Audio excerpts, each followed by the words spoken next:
right. Hello, everyone. We have a couple of announcements before we begin this next talk. The exhibit hall is open until noon today. Please join us for Peter Gearhart's closing keynote at 4:30 p.m. in President's Hall. And remember that in order to get continuing education credits, you got to complete that hand-in verification form into the registration desk prior to departing today. You can access the PowerPoint and any handouts for this session via the conference website or the GroupVO app. There is a play being put on today by the Children's Institute at 3 o'clock in room 108 called Update Earth, if you're interested. Yeah, go ahead and introduce our next speaker. I'm very lucky to be presenting this next speaker. His work in the field of behavior analysis has had such a profound impact on my life. Although the applied and experimental domains of our field continue to produce a wealth of data showing nearly perfect prediction and control over behaviors of great interest to us, there is still a vast and important part of the world that is too complex for us to capture with that same degree of experimental or clinical precision. Fortunately for these issues, we have an expert in the field, someone whom I consider to be the behavior analyst's behavior analyst, Dr. David Palmer, who uses his mastery of an interpretive analysis of behavior to guide the rest of us into a deeper understanding of these extremely important and fascinating behavioral topics, such as the one you will be hearing him discuss today. Please join me in welcoming Dr. David Palmer.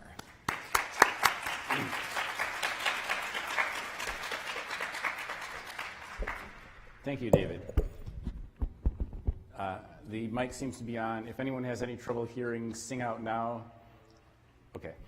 I'm going to begin by introducing you to Danny McMorris, a man you perhaps have not heard of, but he will someday be famous in the annals of behavior analysis for his very unusual repertoire. Danny sat behind me in 10th grade English class more than 50 years ago. I haven't seen him since. I suspect he's joined a circus. Danny could play the Yellow Rose of Texas by twapping his throat with his finger while modulating the tone by moving his tongue and larynx around so that the mouth cavity became larger or smaller to make these notes.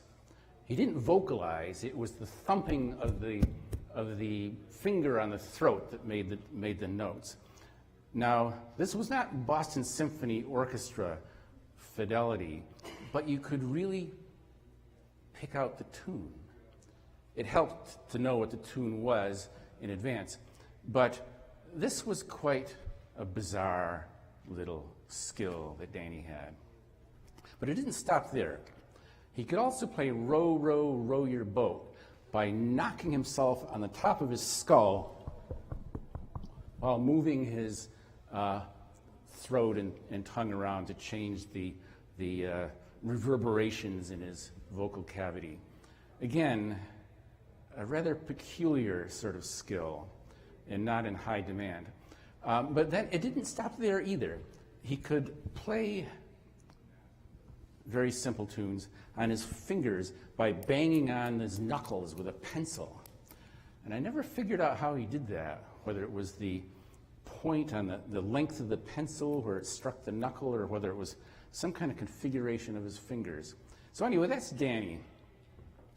I mention him because this performance requires some kind of explanation. It's obviously not innate. He wasn't born able to play the Yellow Rose of Texas on his throat by twapping his throat with his fingers. Nor was he born able to play Row, Row, Row Your Boat by hitting his skull with his knuckles. So it's acquired behavior. It's learned behavior. But it wasn't instructed. Now, I have no evidence for this. Maybe there's a music teacher somewhere out there who will object to my claiming this. But I think it's self-evident that this was not instructed. There was no one telling him what to do or how to do it. Somehow he acquired this on his own. He didn't acquire it all at once, surely. You don't just start playing the Yellow Rose of Texas just like that. So it was shaped. But it was self-shaped, not by an instructor, but somehow he learned to do it on his own. So, shaping.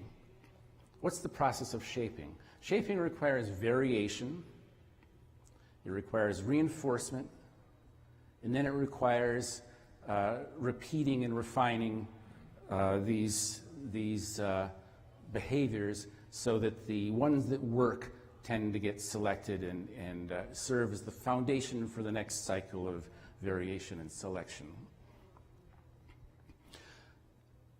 But what was the reinforcer? Well, to answer this question, I'm going to illustrate with a blade of grass. Danny's skills extended to all kinds of whistling. He could whistle on his knuckles and whistle with his lips and so on. But he could also whistle with a blade of grass. And probably many of you have learned to do this. But I didn't know how to do it once, but I learned. You take the grass and you blow on it.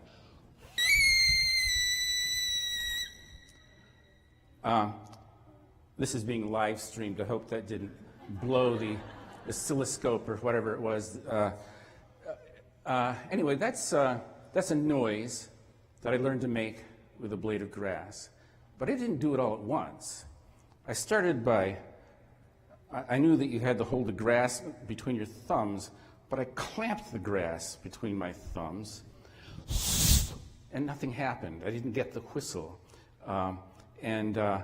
Sometimes I would blow a little too high or a little too low, and I soon learned that you have to make a little cavity between the grass and your thumbs, and you have to blow right through that cavity like the reed on an oboe to get the pleasing sound that you just heard.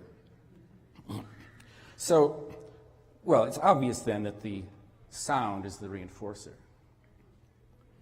The sound reinforces the behavior of holding your thumbs just so and blowing just so. But if this is really true, is the sound a reinforcer? Let's test it. Let's make a tape of me making that whistling sound. And you can put it into the CD drive of your car when you're driving home tonight, and you can listen to that whistle. And I predict that every single one of you would turn the sound off immediately because the sound is actually aversive. It's a horrible sound. It's not the Moonlight Sonata. This is, the sound is actually repellent. But for me trying to make the sound, it was a wonderful reinforcer. So it's the sound in a particular context. It's the fact that I was trying to make it that made it a reinforcer. It wasn't the sound itself. It wasn't the 440 hertz or whatever it was, much, much higher than that tone. It was the fact that I had done something that I was trying to do, and it really didn't matter what it sounded like as long as I succeeded in making some kind of ruckus with this blade of grass. So suppose I were deaf and someone had a little oscilloscope showing the auditory patterns that I was making when I was blowing with my fingers. The pattern of the oscilloscope to go boing like this when I made that shrieking noise would be the reinforcer. So it wasn't the sound. It's not that the sound itself had any special intrinsic properties. It's the fact that I achieved what I was setting out to do that was reinforcing. And this is the topic of today's lecture, because my thesis is that many of the mysteries that surround language acquisition arise from a failure to appreciate that much of the acquisition is driven by a similar or analogous kind of, really not analogous, it's the same process, something I call automatic reinforcement, but a special kind of automatic reinforcement. So, language acquisition. I'm going to start by talking about the nature of the problem, why language acquisition is still a sort of thorny issue, not so much within our field, but between fields. Because language acquisition seems to be unusually mysterious. Neither genes nor environment seem to be wholly adequate for explaining it. Maybe it comes from the Martians or something. The problem is the novelty of verbal behavior and some regularities about verbal behavior that don't fit into a neat little pattern of reinforcement theory, nor are there alternative explanations that seem very good. And I will argue that the explanation of this mystery lies in this notion of automatic reinforcement of the type that we've just been talking about. And I'm going to mention several ways in which automatic reinforcement might work. There can be unconditioned effects in automatic reinforcement. There can be conditioned automatic reinforcers. And there can be reinforcement of the sort I just mentioned, reinforcement by matching, by conforming to verbal conventions, the conventions of the verbal community as a reinforcer. I'll cite some, or I'll go through some empirical evidence, a very small amount of empirical evidence that will be in narrative form, no graphs. And then I'll talk about some side issues with respect to automatic reinforcement for which I have less clear ideas, depending on time. Okay, so the nature of the problem.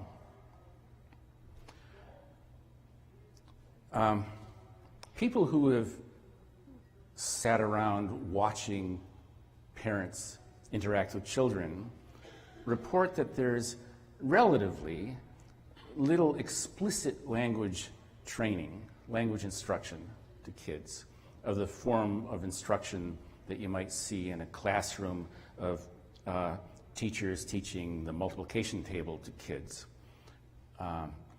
And you don't really need to do an experiment or field observation to figure that out. You can just look around you and see that that's quite true. Second, children's behavior is sensitive to extremely, well, let me rephrase this. Children's behavior appears to be sensitive to very subtle rules. And these rules are so subtle that their parents are not even aware of them. That's putting it in a way that's not quite correct. The rules come from people. The rules are made up by people trying to model language. The rules aren't there, but the children's behavior is consistent with these models that people make of how people should talk. And the question is, how can children learn these complicated patterns of behavior that are consistent with these rules if they're not being taught those rules? Well, Danny McMorris learned how to play the Yellow Rose of Texas on his throat by twacking them with his fingers. So I think something of this sort is going on in language acquisition. So let's hie back to 1970. The study by Brown and Hanlon is a landmark in the field of developmental psycholinguistics because it was the first of its type. And it was specifically intended to evaluate the extent to which language is trained by parents. The language of children is trained by parents. So they got a bunch of lowly paid graduate students and sent them off to take transcripts of parent-child interactions, taping and transcribing. and looking for evidence of reinforcement in parent-child interactions.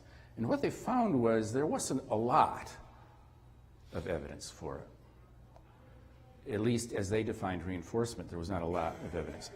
Now, they defined reinforcement in a rather crude way. If the parent came in with a wheelbarrow full of chocolate, that was reinforcement. But if the parents responded to the child in some way, that was not considered, that was counted as reinforcement. So reinforcement was some explicit approving comment or something analogous to that. But in any case, there was enough of a mystery here that a child might say something like, "Mommy, not a boy, he a girl." And the parents would gush with delight. Oh joy, our child is figuring out the world, and isn't he or she cute? They wouldn't say he or she, it would be either he or she. So the parents would gush over little comments like this, ungrammatical comments, but with a kind of semantic content that was delightful to the audience. But when the child said something false, Walt Disney comes on Sunday, says the little 3-year-old. Parents say, no, Tommy, Walt Disney comes on Tuesday. So the parents would jump in and correct an error of fact, but would tend to be very forgiving of grammatical lapses. So how is it that the child learns anything in a world in which people aren't correcting them?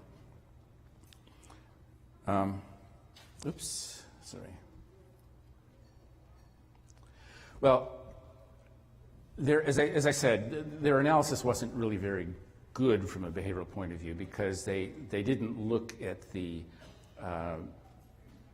at reinforcement in a realistic way. Ernst Merck, who was a German psycholinguist, asked to have the transcripts of Brown and Hanlon's work, and Brown was kind enough to provide them. And Merck went through these transcripts in detail and showed that indeed the parent-child interactions were rich with reinforcement. The parent would repeat what the child said, the parent would go, aha, the parent would respond appropriately, all kinds of things that we now would realize are potent reinforcers for the behavior of the child.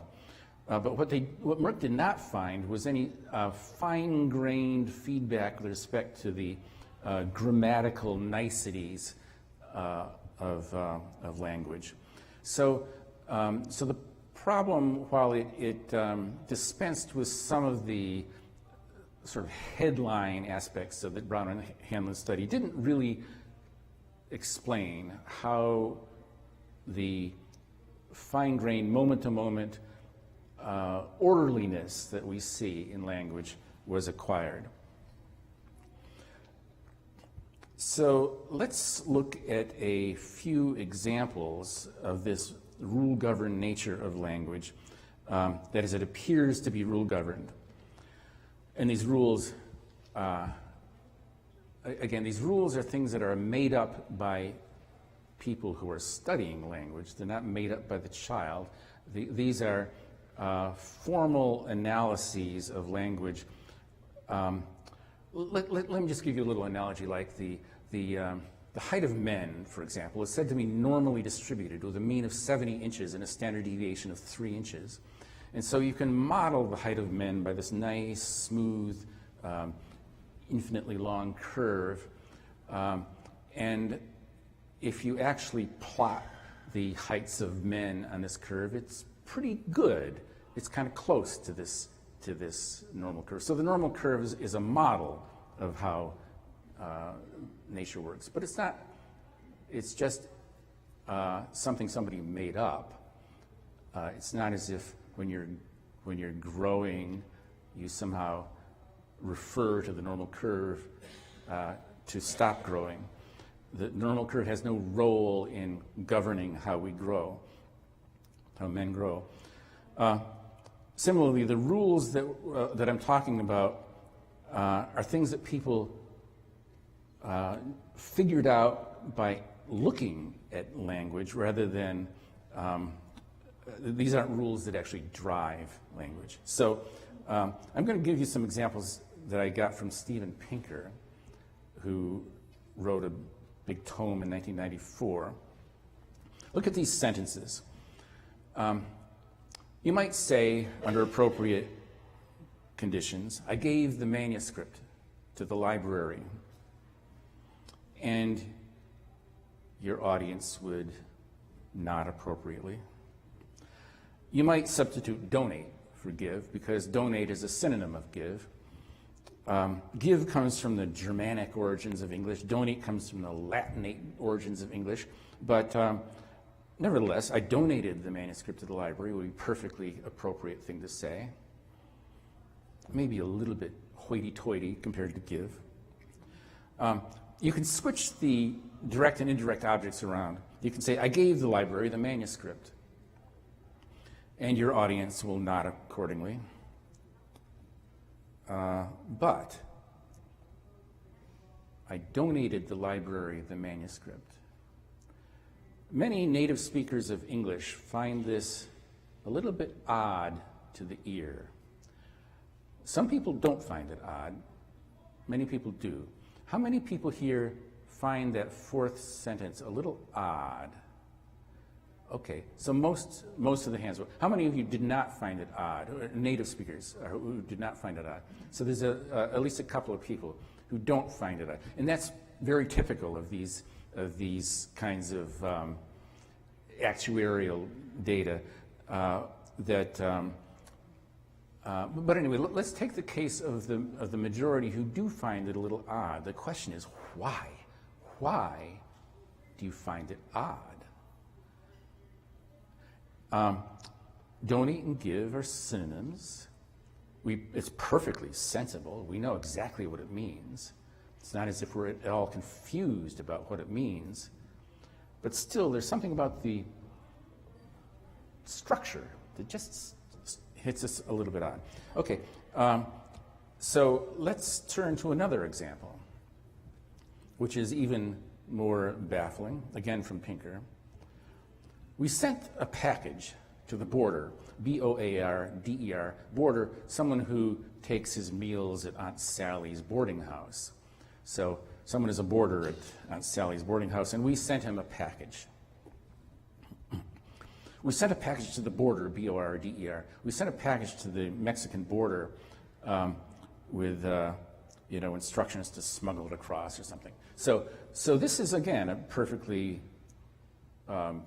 reasonable English sentence to most people. We sent the border a package. We can reverse the indirect and direct objects again with send. We sent the border a package, and this is fine. We can send this fellow who's taking his meals with Aunt Sally a package. But we would not say we sent the Mexican border a package, or the Canadian border, or any other border. That is, it's just not done. Why? Why? Let's speculate. Maybe your parents sat you down and said, now Sarah, if there's a Sarah among you, the words give, donate, and send are all in the dative case. And they can take both a direct object and an indirect object. The direct object can come in either order for give, but for donate, the direct object must come first, while for send, the indirect object can come first, provided that it's a person and not a location. Otherwise, the indirect object must come second. I don't recall this happening in my childhood. Does anyone? Has anyone with children ever instructed them in this? Of course not. We don't need to take data on this. It's transparently obvious that parents don't do this. Why don't they do it? First of all, they don't know it. There's not one parent in 10,000 that knows the rules of dative verbs. They don't even know what a dative verb is. I didn't know what a dative verb was. It's clearly not instructed. So where does it come from? Where does the sensitivity to these apparent rules come from? And as I say at the bottom, if parents did say this, can you imagine a child saying, "Oh yes, mommy, I won't do that again"? No child on earth would pay the slightest attention to that kind of instruction. So possible explanations.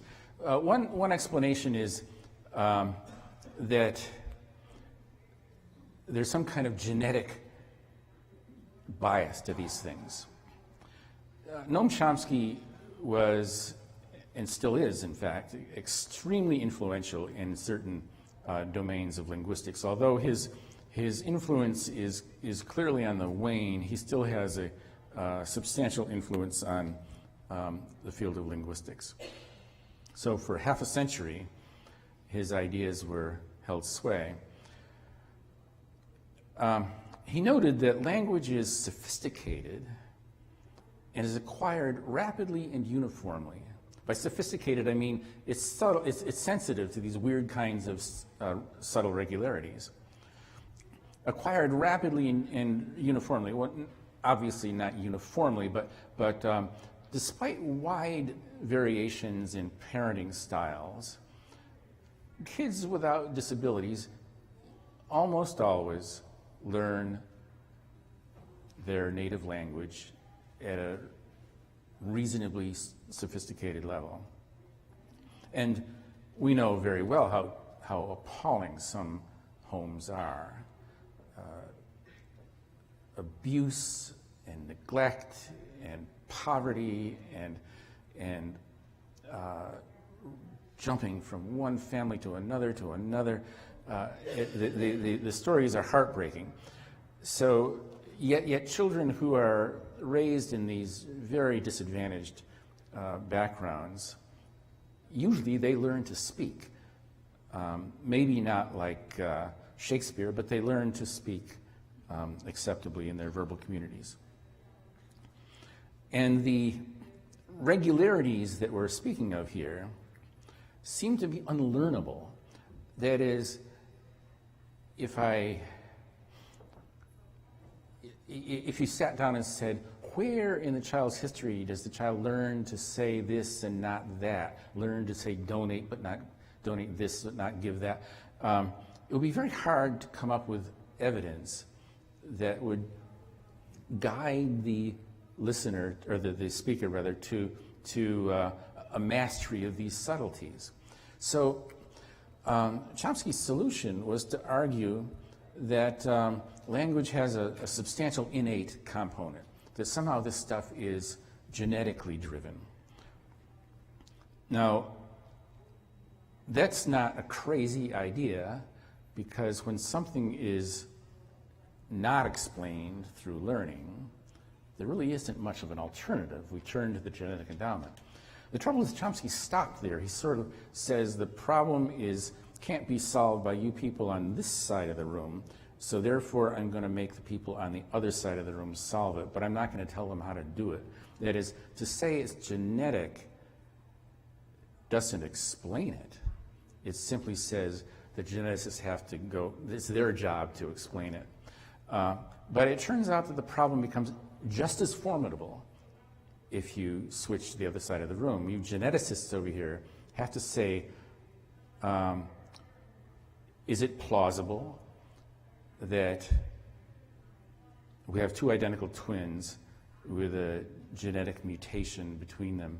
Now, one of the twins uses the indirect object in both positions when they say donate, and the other twin uses the indirect object only in one position when he uses the word donate.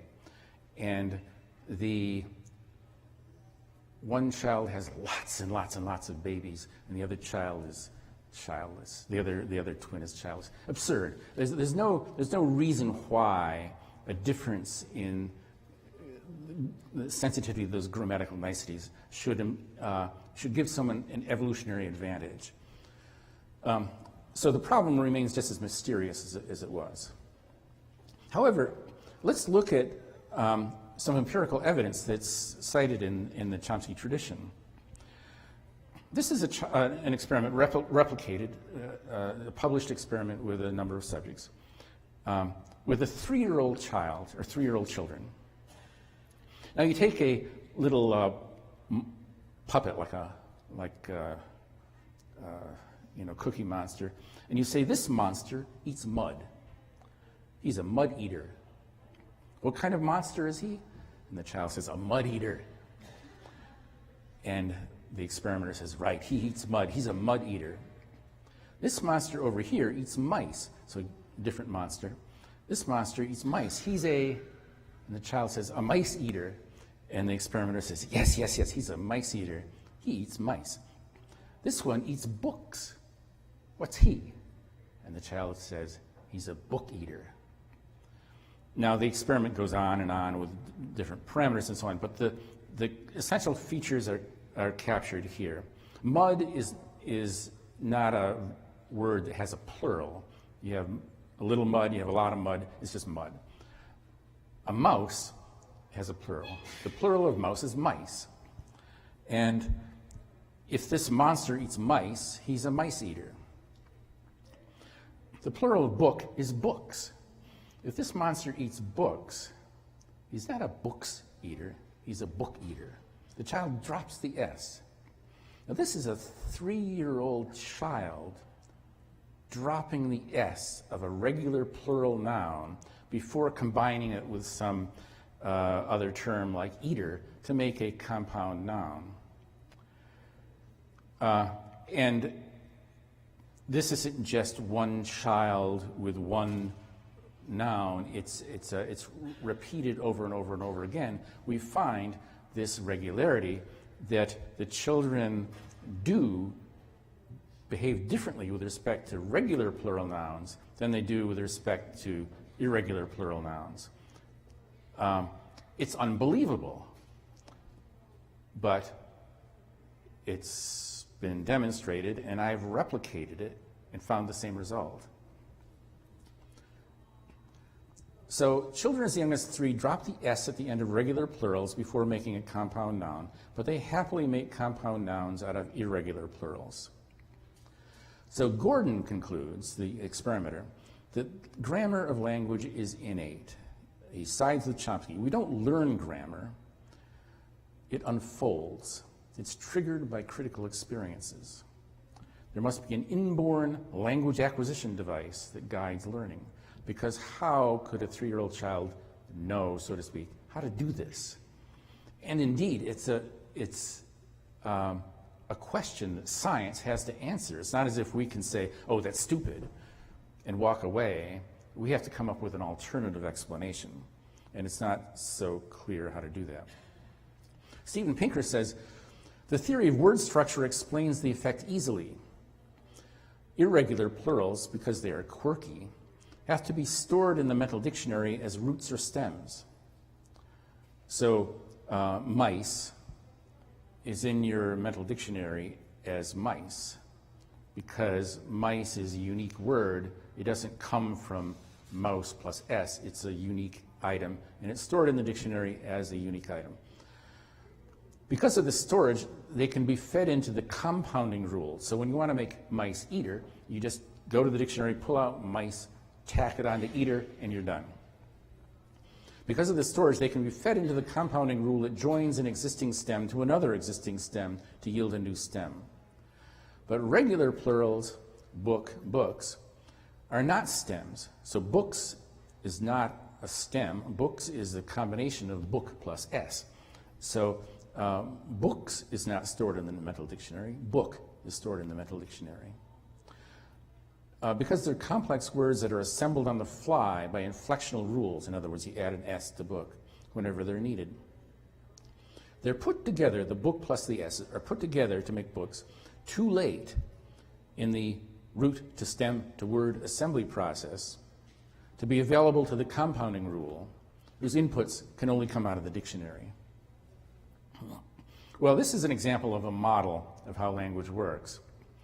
You have a box with words in it, and they have these primitive words like book with no S, but no plurals and so on. And it's a model that was designed to fit the data, and in fact fits the data quite well, because it was designed to do so. But look at the burden it places on future scientists. I've underlined the words in the explanation that are not objective, but are hypothetical. There's a storage process. There's a mental dictionary. There's a generation of something in this world by a rule. Rules generate things. Storage, the compounding rule. There's a joining of one thing to another thing. Again, the mental dictionary, inflectional rules, an assembly on the fly, when things are needed, things put together, a root to stem to word assembly process, and so on. All of these things have to be paid for in a scientific account in some fundamental way. If you want to say, well, it's all in the nervous system, and indeed, Pinker would, any linguist would say, yeah, what I'm talking about is stuff inside the nervous system. We're talking about neural circuits and so on. That's fine, except you have to say, how could a circuit of neurons somehow instantiate a root to stem to word assembly process?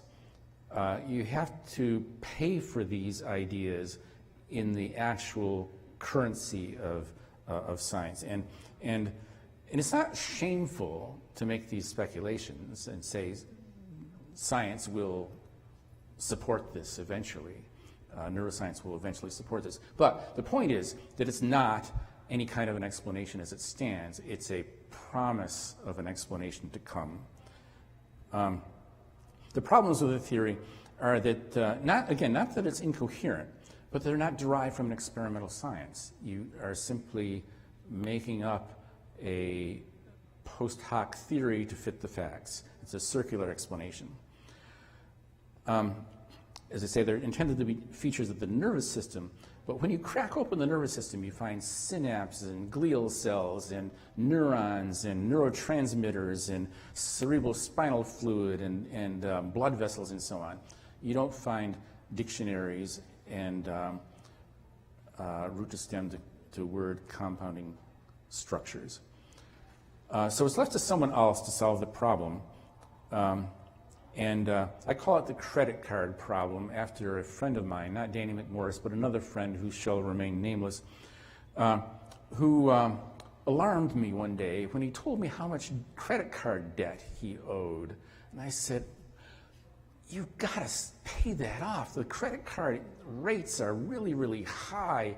This is a crazy way to live. You can borrow money from a bank for a fraction of this. I'll lend you money at 40% interest, and it'll still be better than your credit card. And he said, no, I got it under control. What I do is, when my credit card comes due, I pay it off with a different credit card. And 3 months later, I have a grace period. 3 months later, that card comes due. I pay it off with a third credit card. So he runs around the block, paying off one credit card with the other. And at each stage, the credit card company's happy. And he has this little grace period. He's happy. Everybody's happy, except that the debt is never paid off.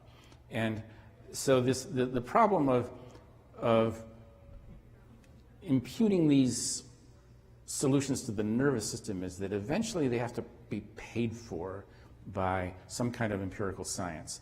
And it's not at all clear how to do that. Simply saying that it can be done by the genetic endowment or that it's somehow in the nervous system is not an explanation. It's a promissory note. It's like a credit card thing. There's some other problems. Innate behavior can be complex, but it's relatively inflexible, whereas language is anything but inflexible. It derives all of its force from the claim that the alternative is impossible. That is, that it can't be learned. If indeed it can't be learned, what is the alternative? Well, it's genetic, okay. But how do you know it can't be learned? You have to have a perfect grasp of what can be learned in order for this argument to have any force. Another problem is that nobody has any idea how such a device could actually work or how it could have evolved. That is, no one has come up with a neural model nor a genetic or evolutionary story that could explain why why language has these features, or why people's behavior when they're speaking language has these features. So this is actually Skinner's analogy of fielding a baseball. An outfielder will see the pop fly coming and run around and catch the ball, and it's a very commonplace phenomenon, or I'm saying a child can learn to do this. The motion of the ball can be described using Newtonian mechanics. When half gt squared is the distance that it goes from high to low, and there's a velocity with which the ball is hit that sends it in a particular direction, and the resolution of those two vectors describes where the ball will fall. And Isaac Newton can tell you exactly where the ball is going to fall, and it turns out that the outfielder is right there with his glove. The outfielder does not know the first thing about Newtonian mechanics, unless by some chance he's some genius. So the fielder's behavior is contingency shaped. The model of the fielder's behavior is governed by this elaborate theory. The alternative approach is that there is no special grammatical faculty. Grammar emerges from, just like any other complex behavior, through shaping. There are innate contributions, of course. There are innate contributions to language because it's self-evident. People speak. Chimpanzees don't speak. We're very, very close cousins to the chimpanzee in evolutionary terms. Yet almost all humans speak. No chimpanzees speak except in the most elementary kinds of sign language, where their histories are inculcated by experimenters. Of course, there are language-like things in the animal kingdom. It's not as if there's something. It's not as if language is an essence, but clearly there are differences between species. But what could these differences be? Well, there are some obviously important things. Perhaps it could be a heightened sensitivity to social cues. Maybe, well, it's hard to say exactly what makes something social, but a social cue could be a reinforcer, typically, for humans, in a way that it might not be for other organisms. The ability to learn and imitate temporal patterns. The yellow rose of Texas, the prosody of speech is something that may differ among, the sensitivity to prosody may differ between species. Clearly, birds have it. Birds learn to modulate their vocalizations because of their verbal community. The ability to regulate breathing while speaking. We use our vocal apparatus. Our vocal apparatus is the same apparatus we breathe with, and so we have to breathe and speak at the same time. We have to eat and breathe and speak at the same time. Well, maybe not exactly the same time, but we have to coordinate respiration, speaking, alimentation, and so on. The ability to discriminate auditory matches, sensitivity to multiple control and joint control. And then certain morphological features. Humans have a very facile tongue, much more facile than chimpanzees, and lips. We have an elongated pharynx, which enables us to make certain speech sounds. So there are clearly genetic contributions, but these aren't the sorts of things that would guide a difference between give and donate. Our default explanation for complex behavior is shaping. Now, shaping is a selection process. I'm just going to go through a brief review of this topic because it is so fundamental to a behavioral account of complexity. We turn to this explanatory system again and again and again for trying to understand nature. Natural selection, almost everyone accepts as an extraordinarily elegant explanation for the rich complexity of the natural world. And what drives it is this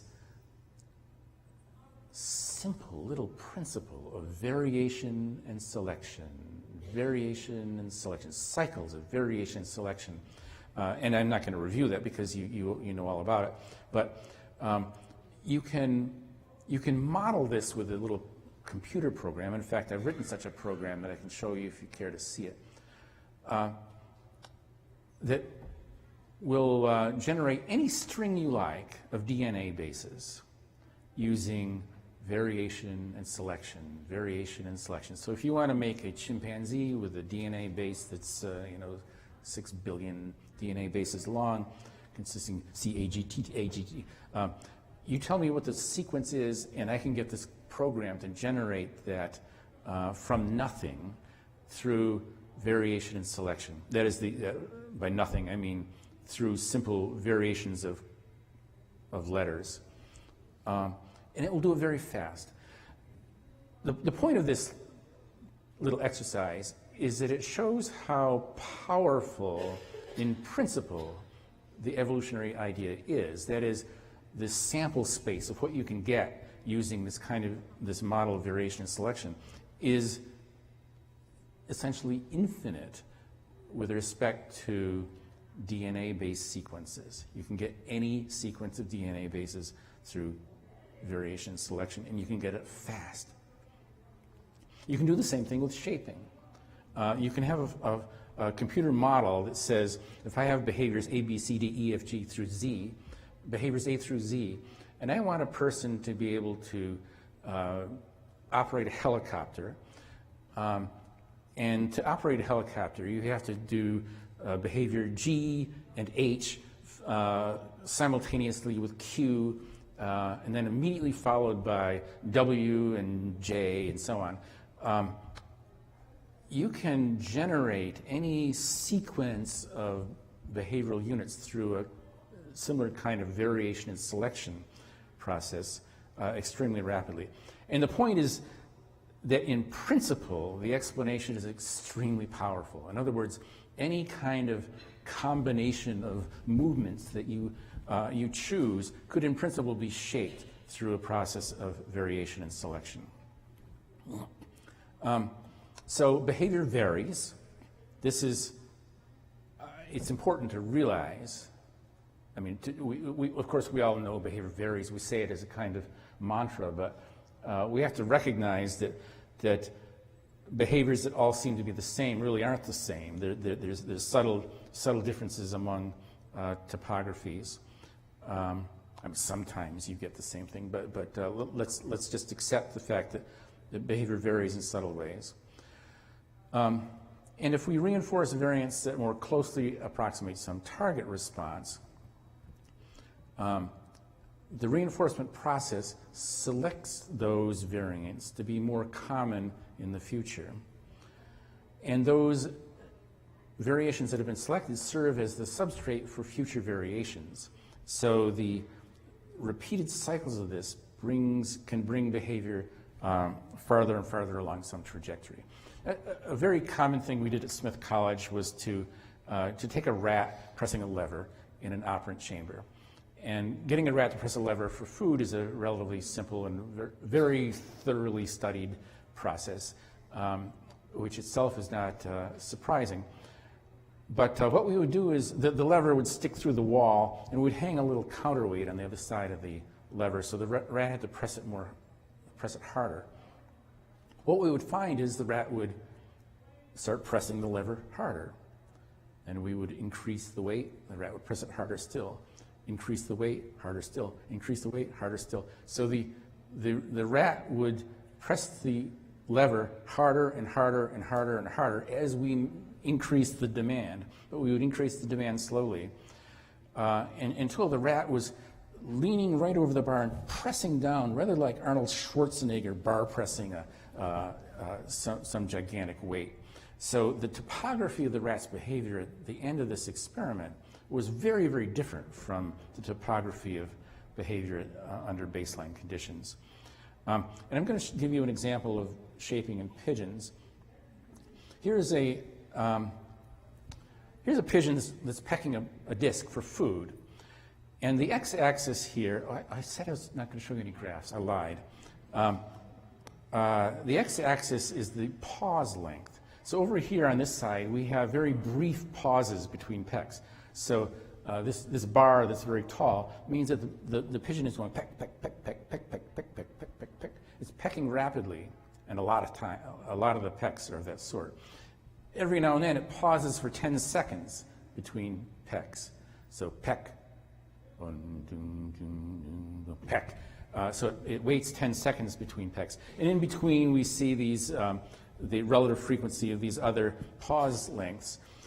And the point is that this is the variability that we're talking about. Sometimes most of the behavior is relatively stereotypic, but we have these pauses that are variations on the theme. So now we're going to reinforce pecks that are followed by pauses. So we're going to take some of these behaviors out here and reinforce them, and withhold reinforcement for things at this end. So we're going to start at 2.5 seconds. And this is after substantial training.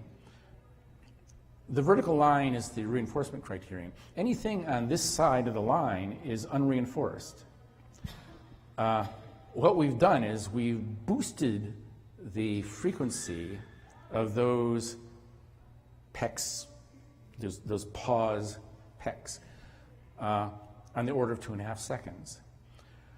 And of course, we're also reinforcing anything longer than that. But what we see is that the modal behavior now, the most common behavior now is at 2.5 or actually 3 seconds. So the behavior is shifted to a new pattern.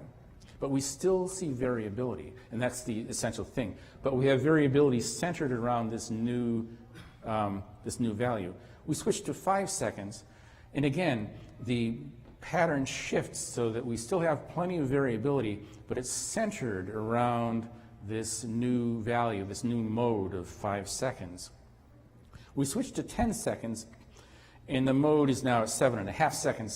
So the pigeon is not quite, the pattern has shifted to the right, but the pigeon isn't very good at timing long delays. That is, the pigeon can't tell the difference between 10 seconds and 15 seconds very easily. But the point is, we have variation, we select something for reinforcement, and the pattern of behavior shifts to that new value, but we still have variability. But the variability is centered around that new value. And so this is the secret of how shaping works. So the problem is, although shaping is an extremely powerful explanation for complex behavior, there isn't a lot of evidence of explicit shaping of complex verbal behavior by caregivers. Now, in the therapeutic domains in which many people in this room work, there is plenty of shaping. We use shaping all the time with people who don't naturally have the repertoire we're trying to get. But with outside of settings like that, we don't typically see much in the way of shaping. So automatic shaping. Automatic shaping is the shaping that occurs through the natural progression of reinforcement contingencies that were characteristic of Danny McMorris hitting his throat with his fingers. Learning to juggle oranges. You don't become a juggler overnight. You get better and better and better and better at juggling oranges through a process of variation and selection. Learning to whistle with a piece of grass. drawing pictures. We start with crude drawings. We get better and better at drawing, composing a song, painting a landscape, inventing an airplane. You know, first of all, you're happy if you can go 50 feet on a hop, but then you change the tilt of the airfoil a little bit and put a rudder in, and you get the velocity up and different materials and so on. The tinkering and fidgeting and so on is this kind of automatic shaping that we're talking about. We don't need to be told by an outside observer that we've done it right. We don't need to be told that I made a shrieking. I don't need you to give me feedback about whether I made that whistle. I could hear it. I didn't need you to shape my behavior. My behavior could be shaped on its own. Automatic shaping is the shaping process applied to the more fundamental process of automatic reinforcement. So let's review what automatic reinforcement is. Well, automatic reinforcement was talked about by Skinner some 100 times or so in his writings, but no one paid much attention to it until 1982 when Maggie Vaughan and Jack Michael wrote a paper in the journal Behaviorism on the topic of automatic reinforcement. And they defined it this way. It's used merely to emphasize the relevance of reinforcement in cases where it might easily be overlooked. They defined it as reinforcement that does not require the mediation of another person. That's their definition. So any behavior that does not require mediation by another person is automatic reinforcement. It's used merely to emphasize the relevance of reinforcement in cases where it might easily be overlooked. That is, it counteracts any tendency to restrict the concept of reinforcement to those occasions upon which it has been deliberately arranged by a person or group. Okay, so that's a pretty broad definition, but it's appropriate. The term has been controversial in our field to some extent. Not everyone's quite happy with the idea of introducing automatic reinforcement for several reasons. First of all, it implies that there's something special about automatic reinforcement. I've never really understood this, but people, it comes up a lot when I bring up automatic reinforcement, as though there's something special about automatic reinforcement. There's nothing special about it. It's just non-social. That is, it's not been mediated by someone else. If it were mediated by someone else, it wouldn't be automatic, but it would still be the same reinforcer. Second, it's sometimes used as a cover for ignorance, and this is a serious charge. So if we say, why is our client hitting his head? And we say it must be automatically reinforced because we're not praising him for it and so on. So that's a circular explanation if we stop there. Now, it may be that it's automatically reinforced, but we have to, if we simply explain any mystery by saying it's automatically reinforced, then it has no value at all. It's the beginning, it's a hypothesis at that stage where we say, well, maybe when he hits his head, it releases endogenous opiates, and there's a kind of, it's like a drug effect, or maybe he's getting attention from us because we come running whenever he hits his head. In other words, it's a first step toward explaining something, but not an explanation for itself. Nevertheless, it's demonstrably a real process. So, one example of automatic reinforcement is when the physical environment arranges reinforcement to occur without the mediation of another organism. And this happens all the time, and it's completely uncontroversial. So you reach for the glass, and the glass is there, and you lift the glass, and it's got some juice in it, and you take a sip. It's not mediated by another person, but it's features of the natural environment. You type PEN and it appears on the PowerPoint screen. You close the window and the draft goes away. You shout and hear an echo and so on. These are uncontroversial, they're trivial, but not without interest. So these things come immediately. One of the virtues of automatic reinforcement is that it's immediate. It doesn't have to be given by a caregiver. And caregivers, no matter how diligent and how attentive they are, invariably involve a little bit of delay in reinforcement. If you are giving tangibles or edibles or something to someone, there's the physical business of moving the reinforcer, delivering the reinforcer physically. If it's a vocal praise of some sort, there's a short latency as you recruit your vocal cords and so on. It comes without overtones. One of the problems, one of the features of social reinforcement is that if you say good, for example, or good job, there's an intonation there. You can say good job or good job or good. That's, however, unconsciously, we vary from moment to moment. That is, there are these overtones may be entirely unintentional on our part, but they can convey things we don't want to convey or didn't mean to convey. That's one of the reasons some people like to use tag teaching or clicker training with humans, because the clicker is completely neutral with respect to the audience, and I think there is a good argument for that. For these reasons, automatic reinforcement can be especially effective.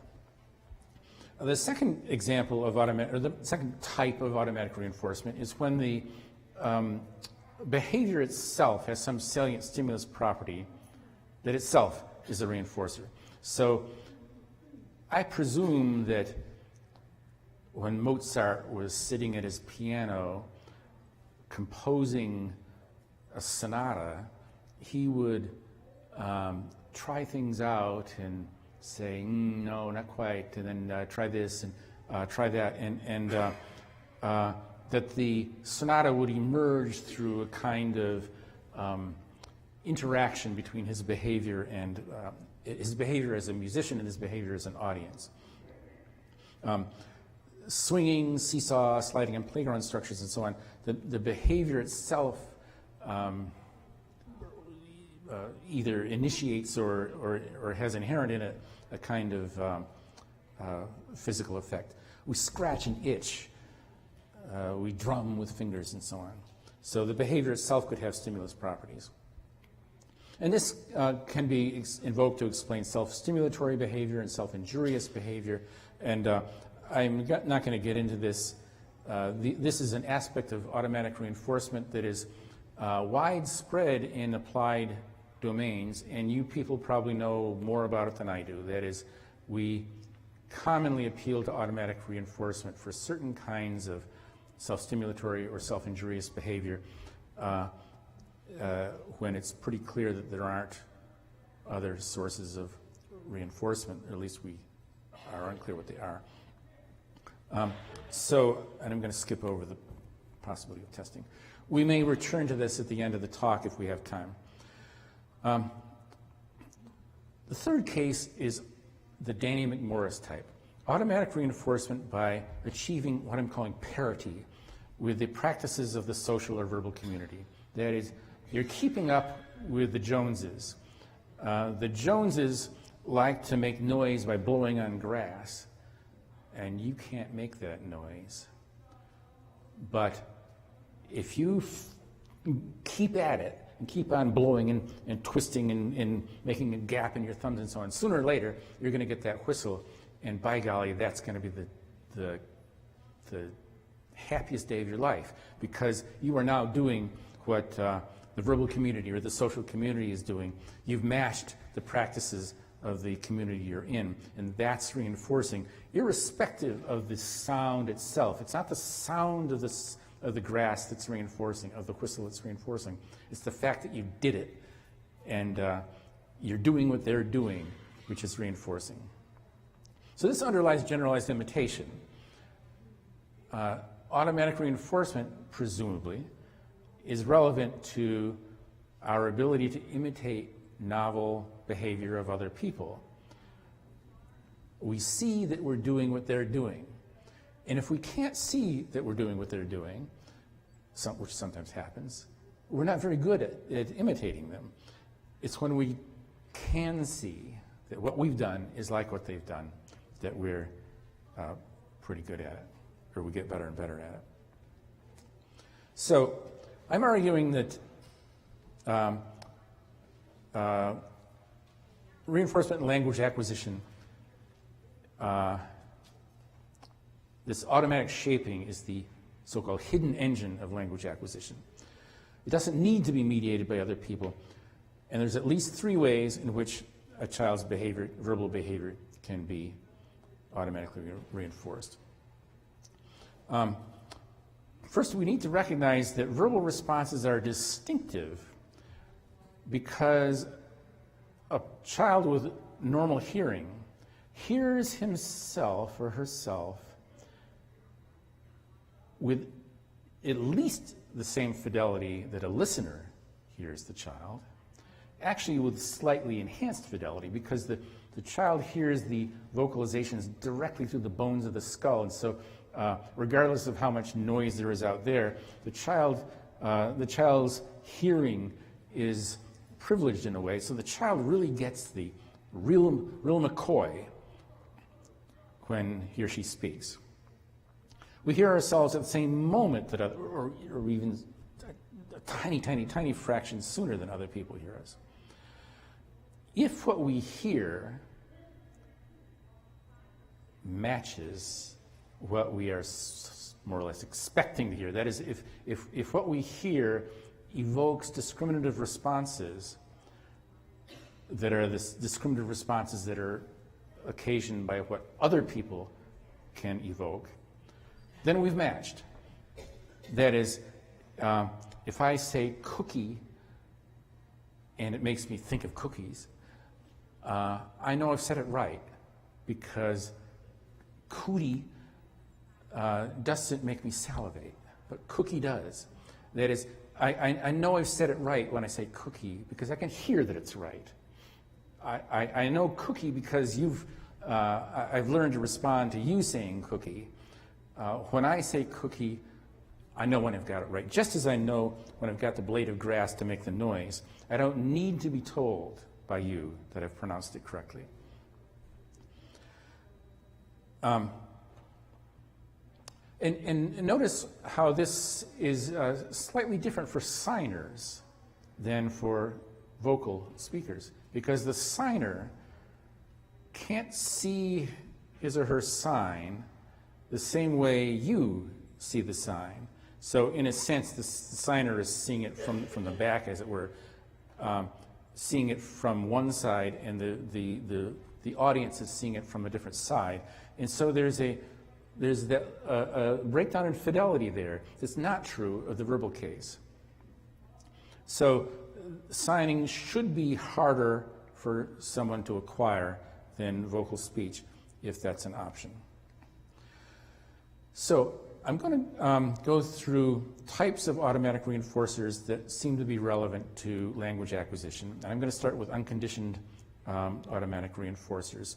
And we're going to stop in about 5 to 7 minutes to take a break. So let's start with this first one, which is quite simple. Unconditioned reinforcement. So that is unlearned reinforcement. So the prosody of speech, the pattern, the cadence, the da-da-da-da-da-da-da, the rhythm of speech might be a reinforcer for children. Alliteration, full fathom 5, my father lies, might be a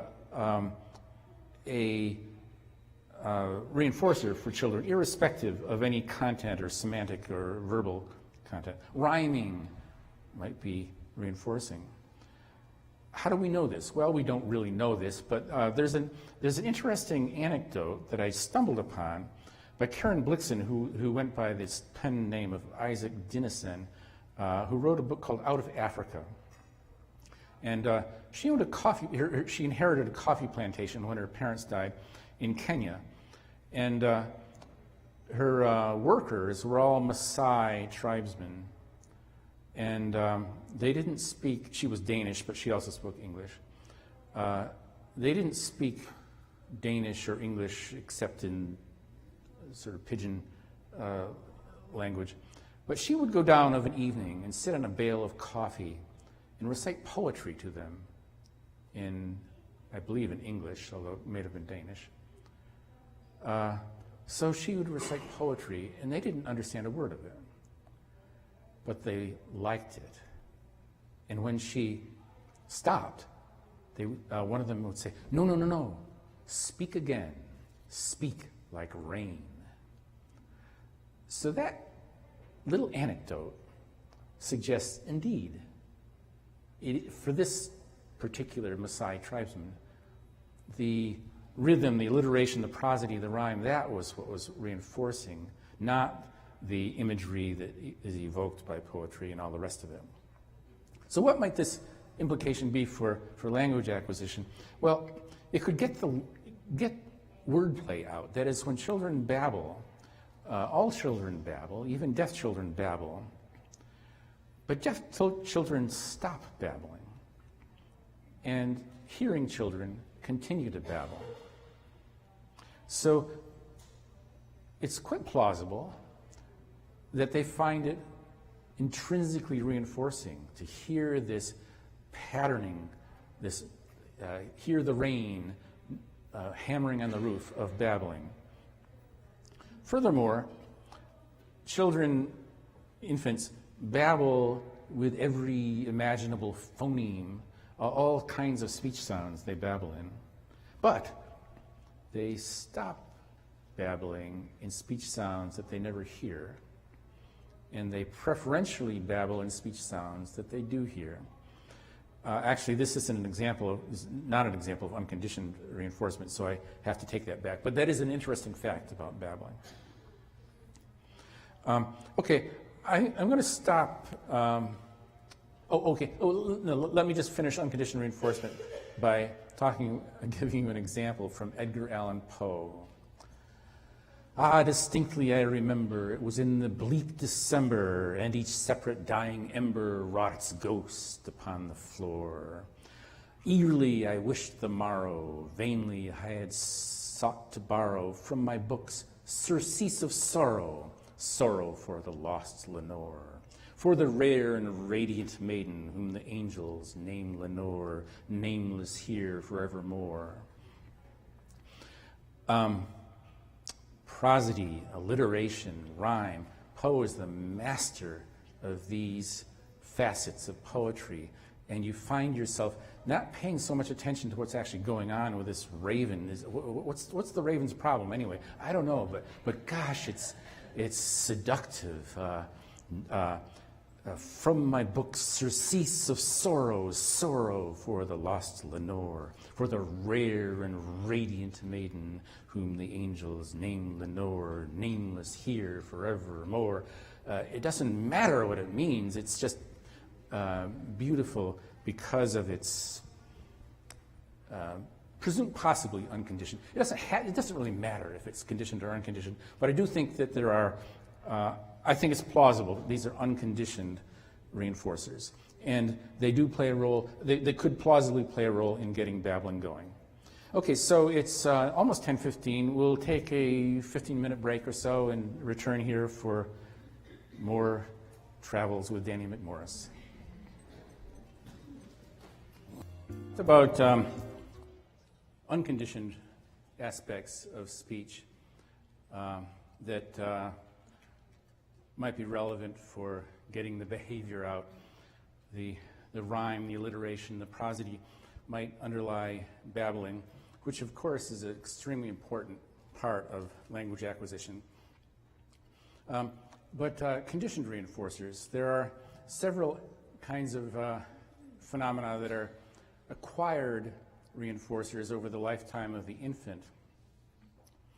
And some of these are quite surprising.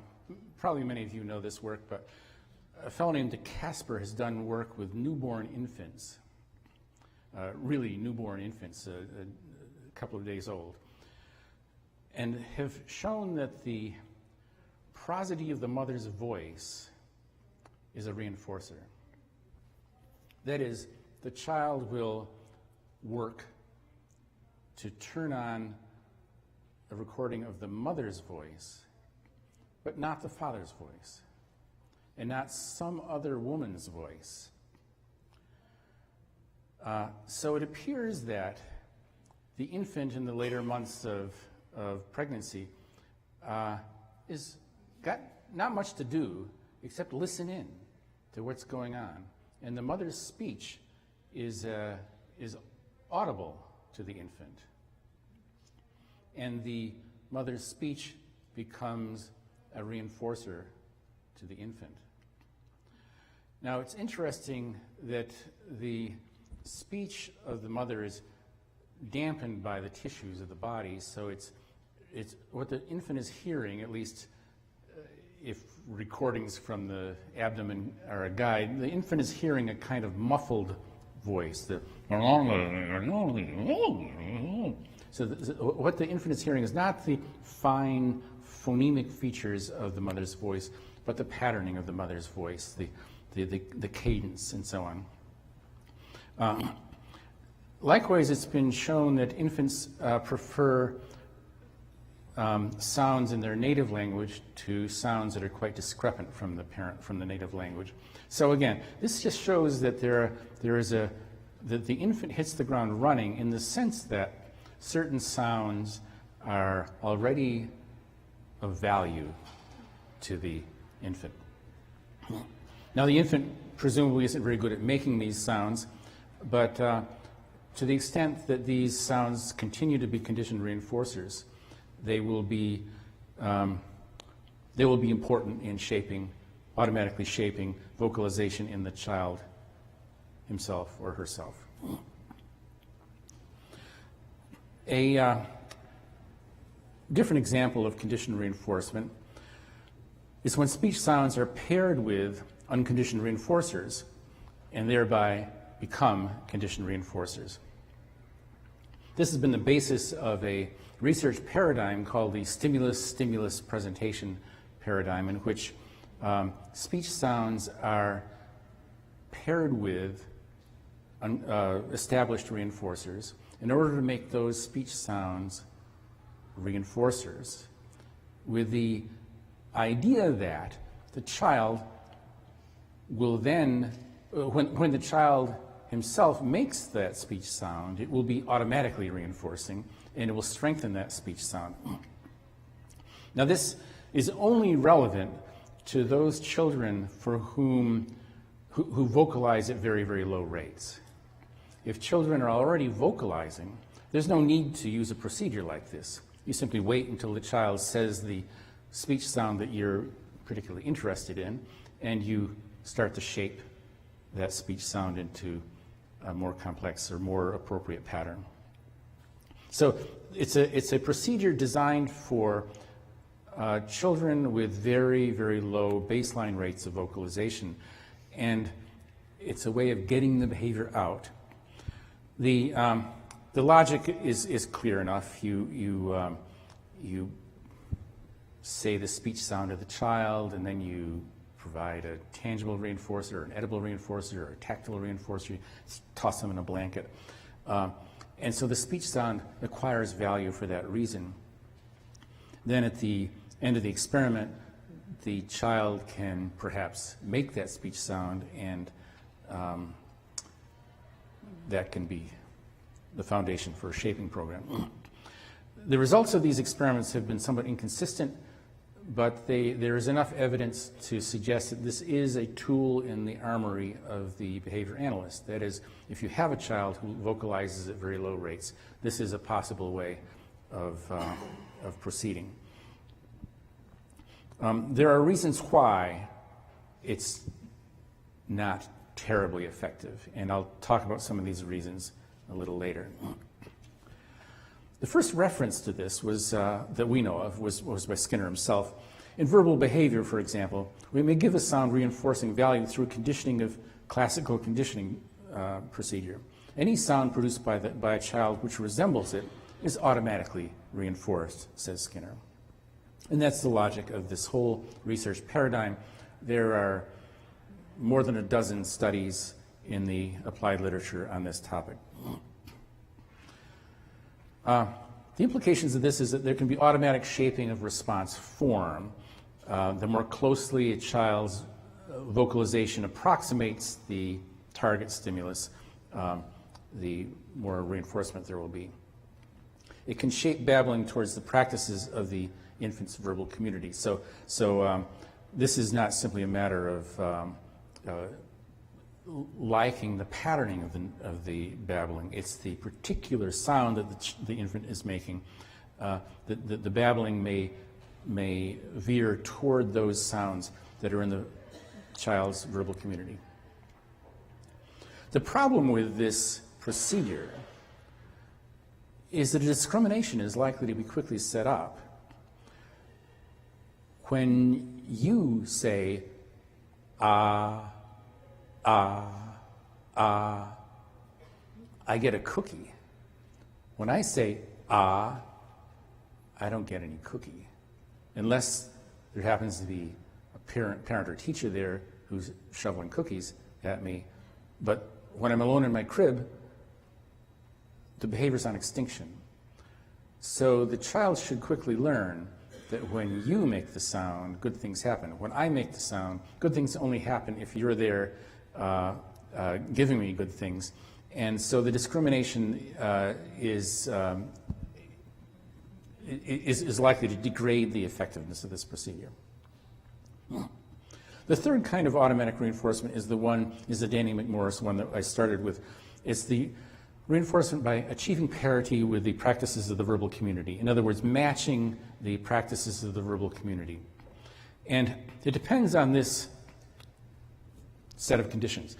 Children become discriminating listeners before they become articulate speakers. And this is necessary for this kind of reinforcement to work. That is, the children have to be able to respond to verbal stimuli in some kind of differential way, to know, so to speak, that they've matched. When they speak, they can hear themselves. If what they're hearing from their own speech produces some of the same effects that occur when you speak, then they know they've matched. It's the evocation of discriminative behavior on the part of the child which signals we've matched. Now, evidence of matching is commonly, but not always, commonly a reinforcer. Parents need little convincing of this. When my daughter was 3 years old, she had a toy xylophone, and entirely unsupervised, she tried to learn how to play supercalifragilisticexpialidocious. I don't actually know how the tune goes, but she worked at it and worked at it and worked at it and worked at it. And we were being driven nuts by this xylophone. We wanted to take the xylophone and sneak it away, but we were sort of, typical parents. We let the girl go. And eventually she did. She learned how to play that blasted tune over the course of several days of hammering away. And it's clear that it was the match. That is, she knew how it went, and she could hear when she got it right, and she could hear when she got it wrong. And that shaped up this repertoire of playing this tune, entirely unsupervised by us. And you all probably have many examples of this sort. Well, that's exactly what we're talking about here. We're talking about the automatic shaping of a complex repertoire because the behavior, the person who's doing the behaving, can tell when they've got it right and they can tell when they've got it wrong. So I did a little experiment, a little more controlled experiment. I took the keys of a computer and I programmed the keys so when you pressed the A key, it would go boop. When you pressed the S key, it would go boop. When you pressed the D key, it would go boop, and so on. So each key made a particular tone, like a piano, except that they weren't arranged in a systematic way with respect to the keys of a piano. Each key made a different noise. And I went and got my wife, and I sat her down in front of the computer. I didn't tell her what I had done. And I said, play Mary Had a Little Lamb. And she didn't know that the computer had been programmed, but here you are sitting in front of a computer and someone's asking you to do something. There's a motivational variable here. You can escape this condition by complying with a demand. So she touched the keyboard, and it went boop. And she touched another key, and it went beep. And she touched another key, and it went so on and so on and so on. And she touched J, H, G, F, and so on. And at some point, we got to F, H, D, H, F, F, F, H, F, F, H, L, K, oops, H, F, D, F, H, H, H, H, F, F, H, F, D. So she played Mary Had a Little Lamb on this computer. It's exactly like the xylophone, of course. The analogy is exactly the same. But the important point, it's a little bit like the piece of grass. The sound itself, you think, well, the sound is the reinforcer. Well, it's a little 8-ohm speaker on a computer going, eh, eh, eh, eh, eh, eh, eh. It's not the kind of thing you want to listen to. If it had been on the radio, she would have changed the station. So the sound is not the reinforcer. It's the fact that it satisfied the motivating conditions, which were match. I bet you can't play Mary Had a Little Lamb. Oh, yes, I can. So the reinforcement comes from the, if you will, recognition that you've matched. That's a fuzzy way of putting it, but I think we can probably say that in a more precise way. It's the recognition that you've matched that's reinforcing. It's not the sound itself. It's the sound in the context of a motivating condition operation. How does it develop? Well, when you don't know what to do, the surest way to a happy result is to do what other people do. I was in the town of Crewe in England some years ago on a train, and the train pulled in to get repairs, and another train was going to come and take us on to Bangor, Wales. And but I didn't know where the next train was going to come, because there were a number of different tracks. And the sound system was all wonky. It went wah, wah, wah, wah, wah, wah, wah. And it was said in a British accent. So I had real trouble listening to hearing the directions about where the dickens was I supposed to go. But I had been on the train with a woman with shopping bags, and I heard the sound go, wah, wah, wah, wah. And I saw the woman with shopping bags get up and walk off to another track. And so I dragged my suitcase off, and I sat on a bench nearby. And pretty soon a train came in and stopped. And I got on the train, and I put my bag up over my head.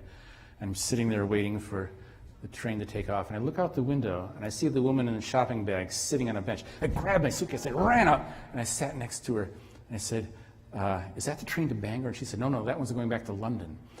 So anyway, the point is, I didn't know what to do. I just couldn't discriminate the auditory cues, so I just did what she did, and pretty soon I ended up in Bangor, Wales. Children are born ignorant in a complex world. Achieving parity is commonly reinforced and becomes a powerful conditioned reinforcer in its own right. That is, the child quickly learns that there's something interesting about that light switch over there. My parents keep going over and flicking with it. I'm going to do it too. And when she does, by golly, the lights come on. And this drawer opens, and oh my gosh, there's pot and pan lids inside, and you can make symbols out of them. So doing what other people do is a quick way to get a happy result. So conforming to the practices of the community becomes a powerful conditioned reinforcer. Now, we all know children don't always conform to the adults. When you're taking a child in a grocery store, you know, they're tantruming and reaching for the Oreos and so on, or in the restaurant and they're crying. There are times when you just wish the children would want to achieve parity more. But the point is that this is not a mysterious process. What it is not? It's not the stimulus properties of the utterance that are reinforcing, but the fact that one is matched. So again, I'm just repeating myself. It's not the whistle the whistle is aversive. Mary Had a Little Lamb is aversive. It's the fact that that we matched. So automatic reinforcement of this sort is ideally poised to bring about the automatic shaping of verbal behavior because it's immediate and it's reliable. There are millions of contingencies, these automatic contingencies, many more contingencies of this sort than there are programmed contingencies.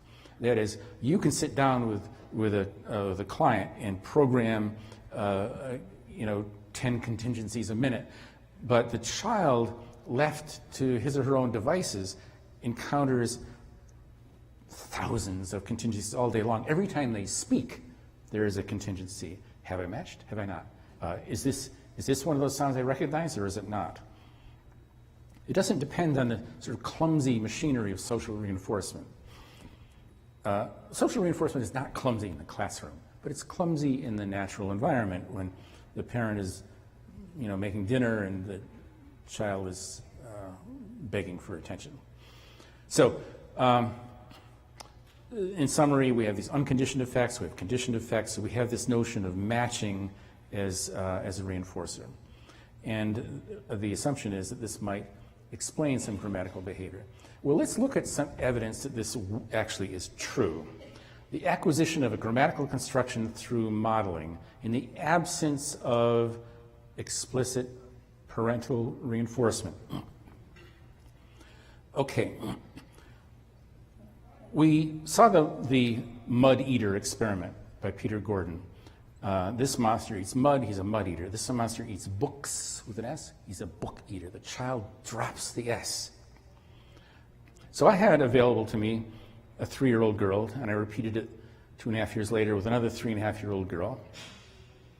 And what I did was this. I replicated the Peter Gordon experiment, except that every time the child dropped the S, in other words, behaved the way Gordon says you should behave, I said right or good. But I modeled something which was different. We'll see. And the reason, you'll see what the reason is, the rationale is in a minute. This monster eats mud. He's a mud eater. This one eats wood. He's a wood eater, she says. Right, he's a wood eater. He eats wood. Now this one eats mice. He's a mice eater, she says. Right, he's a mice eater because he eats mice. Now this one eats chipmunks. He must be a chipmunk eater, said this little son of a gun child, conforming to the prediction of the linguists in defiance of the desire of her parent. He must be a chipmunk eater. Right, I said. He's a chipmunks eater. So right, he's a chipmunks eater.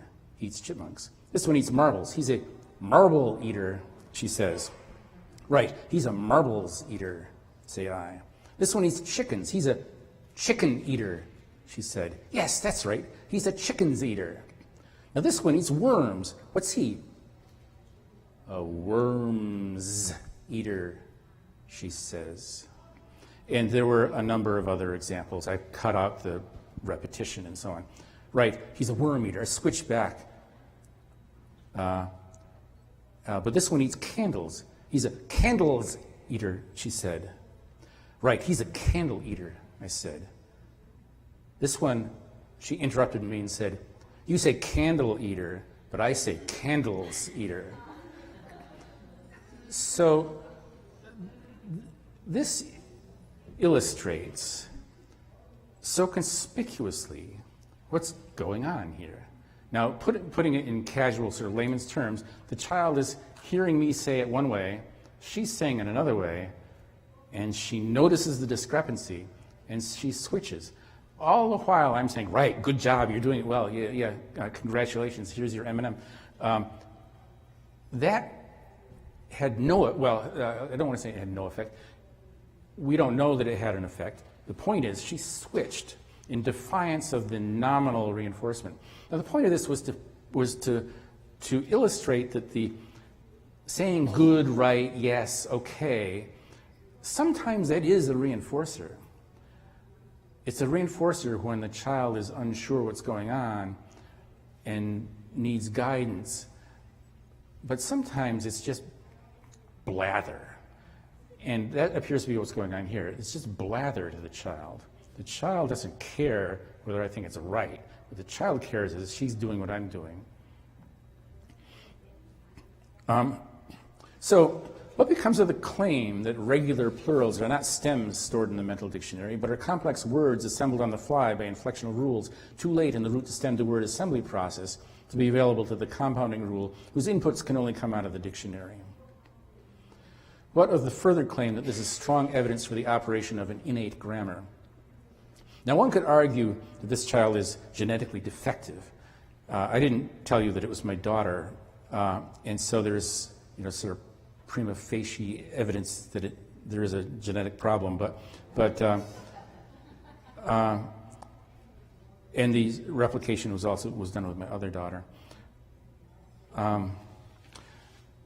But I think this throws a lot of sand in the gears of that theory that it's some kind of mechanical mental apparatus that's generating these words in this form.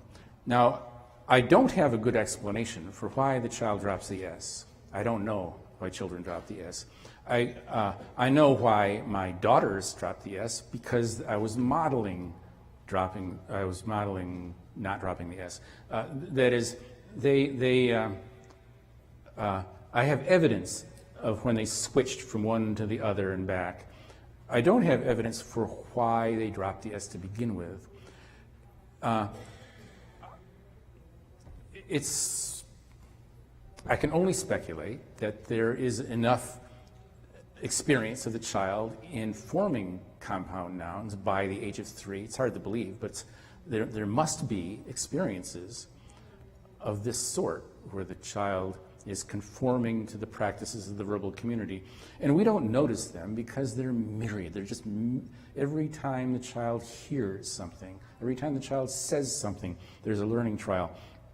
It must be the case, must it not, that the child is learning from the verbal community. It's not as if the child, if the child were in Germany, they would Buchsechsen or whatever. That is, the child doesn't know without experience. So there must be relevant experience. The trouble is, it's a little hard to tell what that experience is. Nevertheless, I like to study this little demonstration experiment because it illustrates two things. Saying right, yes, good, is probably not the big reinforcer in language acquisition, but matching is the powerful one. So we're going to go to a more complex example. Acquisition of the passive voice. We're going to take some children and we're going to model the passive construction. We're going to reinforce by saying good, right, yes, okay, the use of the active voice. Now, for those of you who've forgotten your elementary school grammar, the active construction is subject, verb, object, and the passive construction is object, verb, subject. So I gave the ketchup to Elmer is an active construction. Elmer was given the ketchup by me is the passive construction. So putting the object first is a passive construction. Now, young children don't use the passive much, and very young children don't use it at all. And around the age of 5 or so, you start to see the passive popping up in children's speech. But nobody really knows how much exposure kids have had to the passive construction. No one really knows if they've heard this or heard that. So it's really hard, it's hard to be sure that a child doesn't have some kind of early experience with this. But the passive is not widely used in adult speech relative to the active, but it's not crazy. Anyway, let's move on to the actual experiment. So I ran 8 pigeons in condition 1, 8 pigeons were run in condition 1, converting from active to passive. The cat is brushing the dog is being brushed by the cat. Okay, we had, so I wanted to replicate the books eater experiment with a more complicated grammatical construction, the passive voice, to see if modeling alone is sufficient in the absence of explicit instruction and in the face of a nominal reinforcer for an alternative construction. So we had 6 children. This was done in conjunction with Janet Twyman, Susan Silvestri, and Amy Davies Lackey at the Fred S. Keller School about 18 years ago. The subjects were 6 children from 2.5 to 4.5 years old, too young, according to the literature, to use the passive. And there was no evidence of the passive use in baseline observation, but that doesn't really mean much because it would be rare in any case. But we did not see any evidence of the passive use in early trials. 2 of the children were developmentally delayed, but had a verbal repertoire. They weren't autistic, but they did have a verbal, they were developmentally delayed. Okay, the procedure. The experimenter and the subject took turns describing 20 pairs of pictures. So let me just flash forward. Here's a picture. We would show this picture to the child. Oh, incidentally, there were no instructions, N-O instructions. We simply brought the child into this room. It was in a preschool context where the children are used to being, taken in the rooms and things done to them. So the children were perfectly happy to come in and sit down, and in front of them there's an easel. And the experimenter, without any instructions whatsoever, turns the page, and there's a picture of a dog brushing a cat. And the experimenter says, the cat is being brushed by the dog. Okay, so the experimenter, and then we flip over to the next page, and the child sees this. And the experimenter, again, without instructions, simply turns to the child, indicating it's your turn to behave now. And the child says, the cat's brushing the dog. And the experimenter says, that's right. So the experimenter always describes the first picture of the pair in the passive voice. If the child used the passive voice, the experimenter said nothing.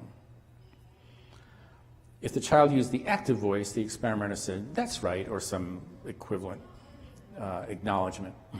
So the point was to bias the procedure against using the passive and see if there would be this tendency for the modeling, the parity theory to override the nominal reinforcement. So the cat is being brushed by the dog, and the child might say, the cat is brushing the dog. The mouse is being pulled by the elephant, says the experimenter. And the child says, the mouse is pulling the elephant. The pig is being pushed by the rat. The pig is pushing the rat, says the child.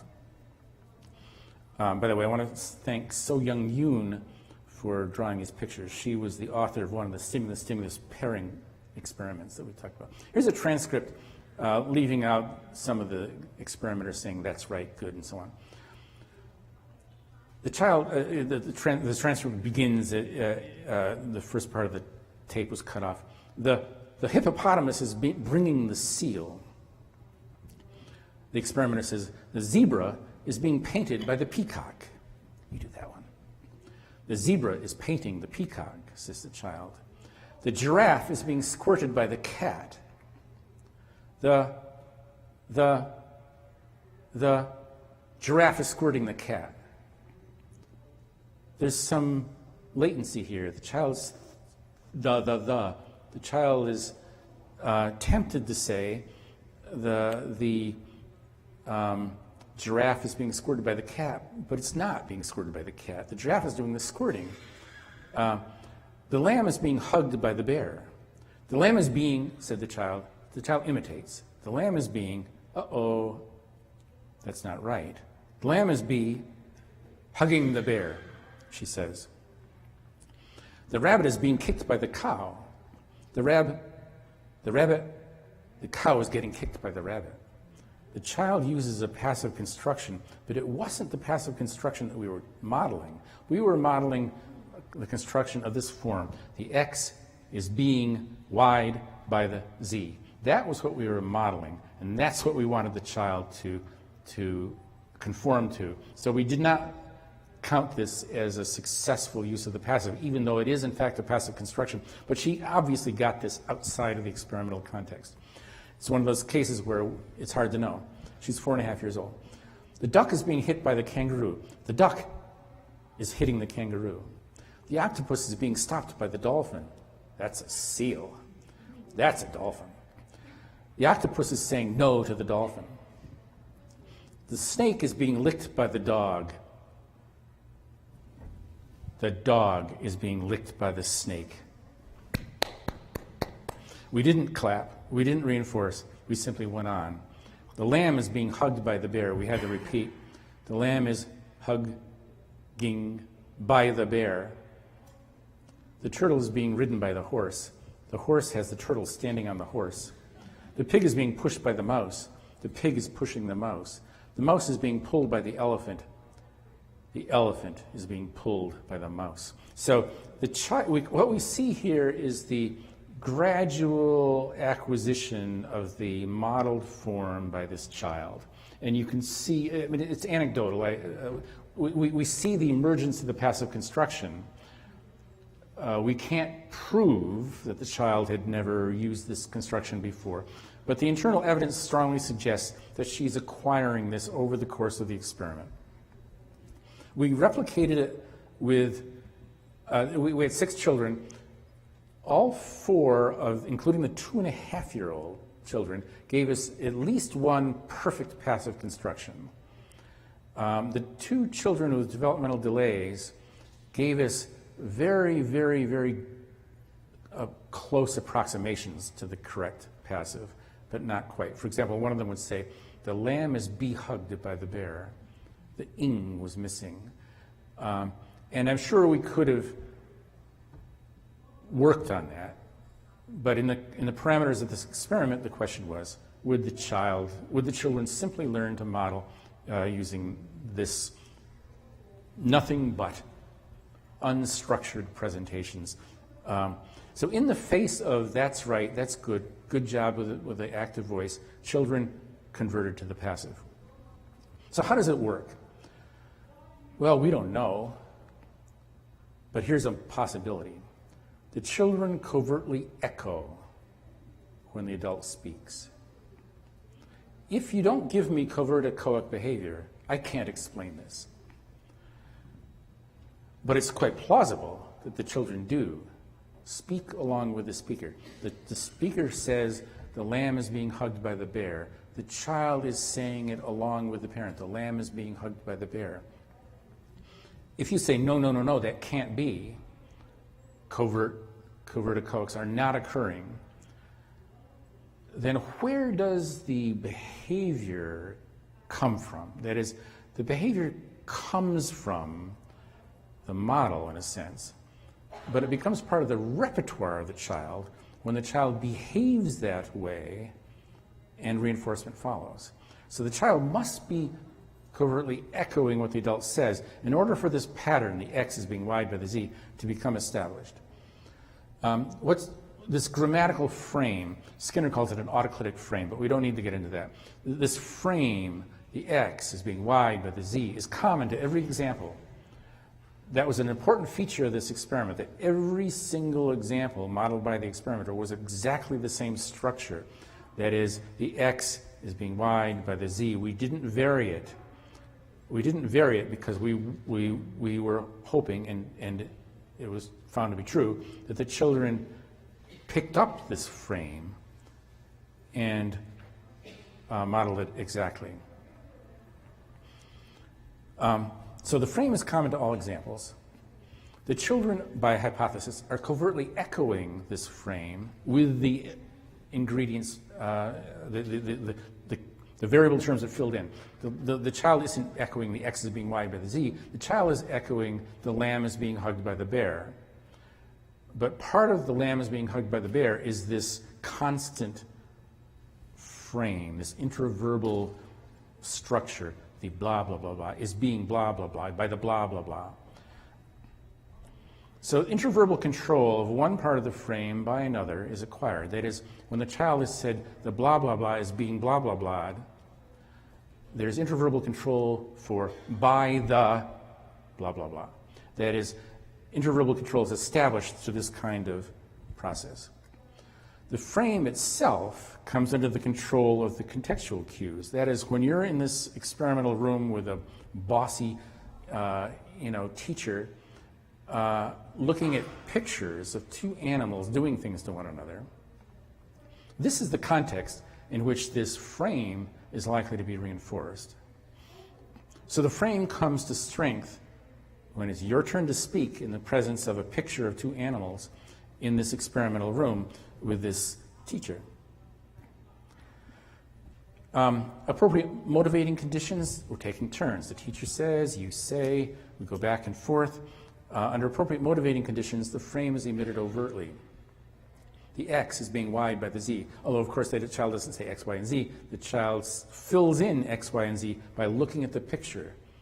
The bear is being hugged by the elephant.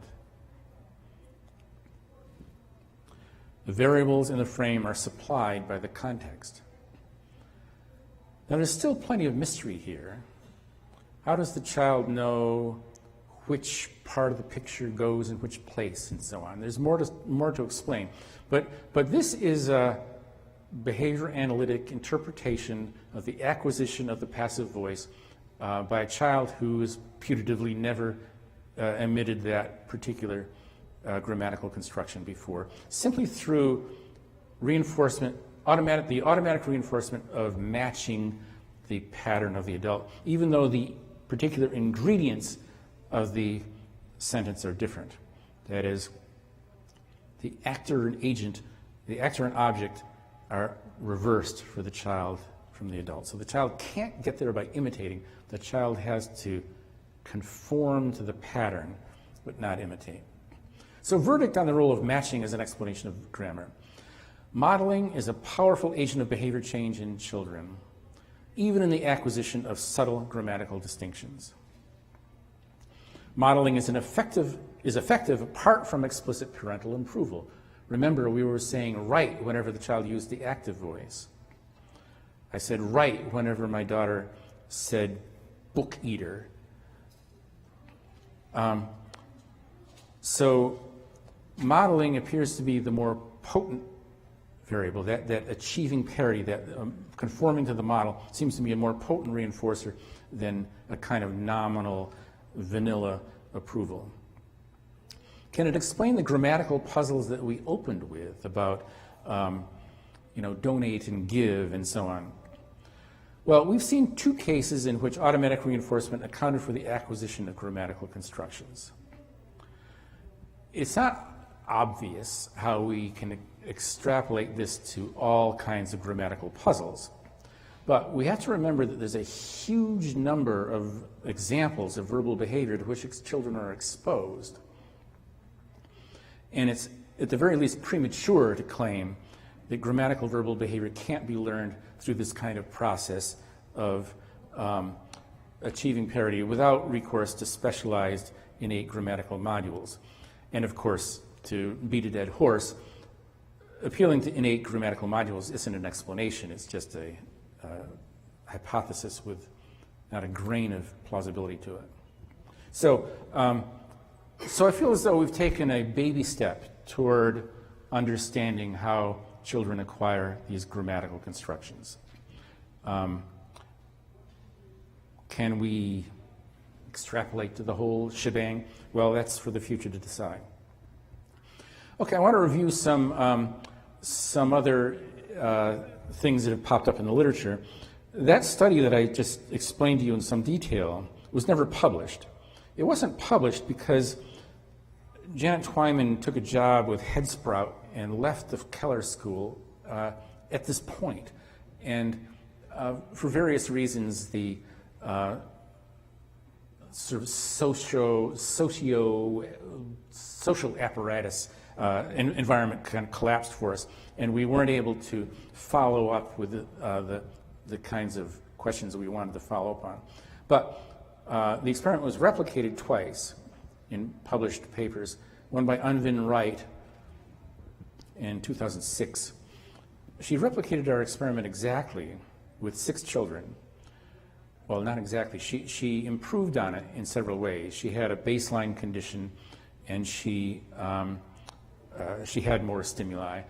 But the results were the same. All 6 of her children gave passive constructions over the course of the experiment. Lenny Astvik replicated the experiment in Norwegian, which has the same sort of passive-active contrast that English does.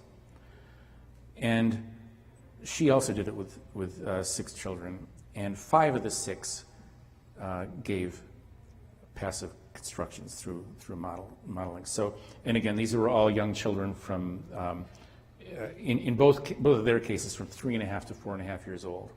We had a 2.5-year-old child. Okay, so now I want to move back to automatic reinforcement in more general terms. Elena Klo has written a summary, a review paper on an as yet unpublished review paper on automatic reinforcement that I have, that I'm going to be summarizing. Now, automatic reinforcement is widely invoked to explain self-injurious behavior and self-stimulatory behavior. It's more plausible in the case of self-stimulatory behavior than in self-injurious behavior, but nevertheless, those are 2 other domains in which we see the appeal. Returning to the stimulus-stimulus pairing procedure, these are procedures for, I described them before, for boosting the baseline verbal behavior rates of children who have very low rates to begin with. And as I said, if the child doesn't have a low baseline rate, there's no point in using this kind of procedure. The idea is to bump up the rate of children who vocalize at low rates.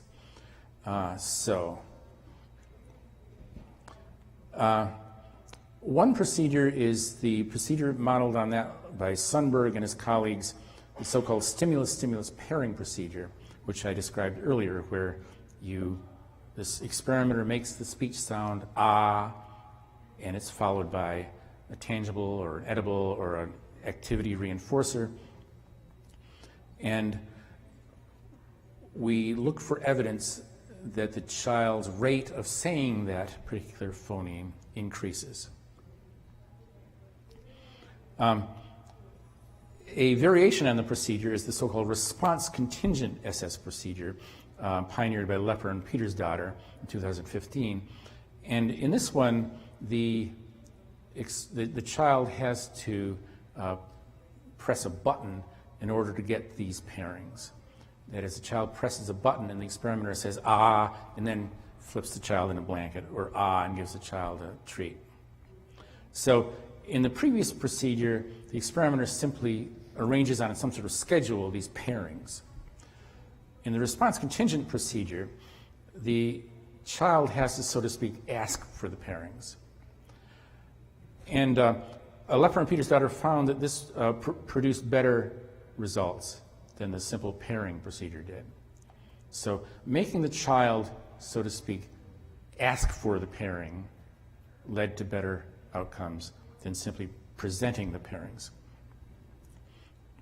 Another procedure is the discriminative response procedure, which goes all the way back to Dinsmore, but it's I mean, the idea that a discriminative stimulus has reinforcing properties is very, very old, but in the context of these kinds of experiments, it's fairly recent. And in this, The sound is the occasion upon which pressing a button will be followed by food or some other reinforcer. So the sound is a discriminative stimulus signaling the availability of food or a treat for some kind of motor response. The last example is that of observational learning, where one child is watching another child and the other child is being delivered a reinforcer for some behavior that's out of sight. And that establishes that stimulus as a conditioned reinforcer for the first child, according to a study by Greer and colleagues. Okay, so these are modifications of the stimulus-stimulus pairing procedure, and I just kind of want to go through them to give my 2 cents. The stimulus-stimulus pairing procedure sometimes works. There have been 12 or more studies. 4 of the studies found no effect whatsoever of this pairing. And in the other 8 studies, the effect was inconsistent, but real. That is, a number of children do, in fact, increase their rate of vocalizing the target stimuli. So it's a weak effect, inconsistent effect. But let's think about this. As I said earlier, the child is quickly going to form a discrimination. That is, when you say ah, I get a cookie. When I say ah, alone in my crib, I get nothing. The child should quickly learn that it doesn't pay off to make these speech sounds just because it pays off for you to make the speech sound. It doesn't pay off for me to make the speech sound. Second, there's no reason in the world why the child should start saying the speech sound spontaneously following this procedure. So let me give I'm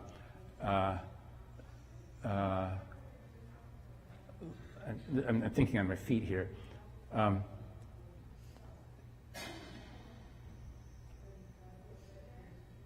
Well, let me not think on my feet. I can't do it. So the child has just experienced ah cookie, ah cookie, ah cookie, ah cookie, and now there is this period when the experimenter is not saying ah. Why would the child suddenly say ah? That is, there's no reason for the child to say ah, because saying ah has never been reinforced before. It's only when the child says ah that the child hears ah. So the child, in a sense, doesn't know how to make the sound ah until the child stumbles on the articulatory movements that make the sound ah. This may seem hard to believe, but the point is that the child doesn't already know, so to speak, that moving the vocal cords in this way and the tongue and lips and whatnot makes the sound ah, or that doing that is going to lead to that sound ah. The child has to stumble on it. The logic of the experiment is that once the child stumbles on it and says ah, oh boy, riches follow. You hear that lovely sound. It's Mozart's a lullaby. You're hearing this beautiful sound when you make this articulatory movement. And so then you say ah, ah, ah, ah, because you love the sound of ah. But the first occasion of ah is unexplained. So when we see ah rise in probability in these experiments, there's something mysterious going on that's not explained in these experiments. And there's a conceptual problem here that these experiments don't address. I think it's more likely that the child already has this response in his or her repertoire and already knows how it sounds and so on. But the suggestion that the child is acquiring a new sound doesn't seem to me to be conceptually sound. Why might the response contingent pairing procedure work better? Well, in other words, the child, so to speak, asks for the pairing, presses a button, and you go ah and give her a cookie. The response contingent pairing procedure makes more salient the contingency. In the stimulus pairing procedure, the child is just sitting there waiting for time to pass, can't wait until this experiment is over, and occasionally the experimenter says, and gives you a cookie. In the response contingent pairing procedure, the child is active, oriented to, and so on.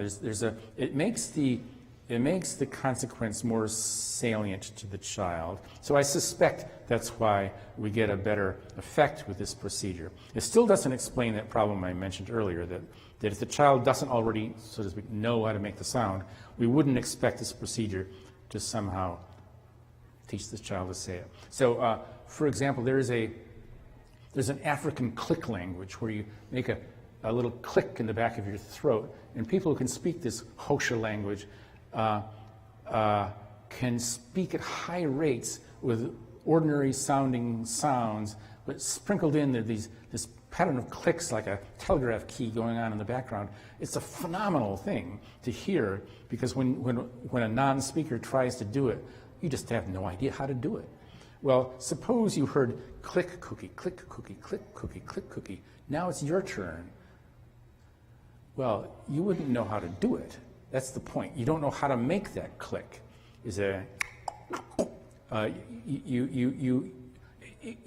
would have to be shaped.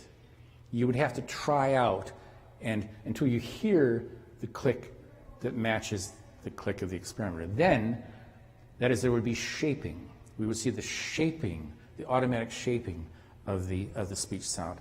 And I think that's implicit in these experiments, but it's not analyzed, and it should be. Okay, the discriminative stimulus procedure, I think this is another case where it's a question of the child is more active in the discriminative stimulus procedure. The child has to make a behavior. The child is orienting to, if you will, the discriminative stimulus, turning to the reinforcer. The child is engaged in the contingency in a more active way than in the simple pairing procedure. So I think that probably accounts for the modest advantage of these procedures over the other procedure. However, the acquisition of a reinforcing property, the only thing we know about basic behavioral processes is it occurs as the result of classical and operant conditioning procedures where eliciting stimuli are presented in conjunction with other variables. We don't have a principle of behavior in which stimulus functions just change sort of willy-nilly as the result of events. It's the pairing with the reinforcer that presumably is the engine underlying all of these procedures.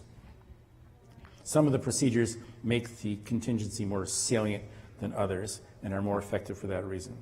The observational learning procedure, none of these studies have used this procedure for assessing vocalizations, but they do seem effective in establishing neutral stimuli as conditioned reinforcers. So one child sees a second child getting a neutral stimulus as a reinforcer, and subsequently that child will work for that. It probably depends on a history of similar experiences in the child. Okay, so as I say, the SS procedure I believe is flawed. There's no reason to expect a target vocalization to occur spontaneously. Kids should quickly develop a conditional discrimination. Primary reinforcers don't follow when they vocalize themselves. If the kids already have an echoic repertoire, then there's no need for this procedure at all. You simply present the vocal stimulus and get the behavior out that way. So these procedures may have some value for kids who have very, very low rates of vocalization. But in other cases, I don't see any value in pursuing these procedures. Simply wait for the model the speech sound. If the child has an echoic repertoire, you can reinforce echoic behavior, and then you can start shaping larger, more complex forms. Okay, I've been through these. Barb Esch, who's speaking in another room, got better results with the stimulus-stimulus pairing procedure when they used enhanced procedures that made the contingency more salient. So she spoke in motherese, she added prompts, she varied the trial types.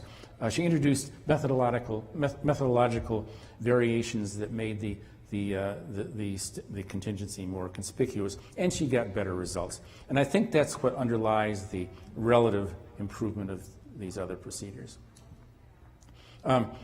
If you're going to be using the stimulus-stimulus pairing procedure, I would try something like this. Put the reinforcer under glass. So the child is looking at the reinforcer. I want that cookie, but it's under glass. And you present a lot of non-target speech sounds.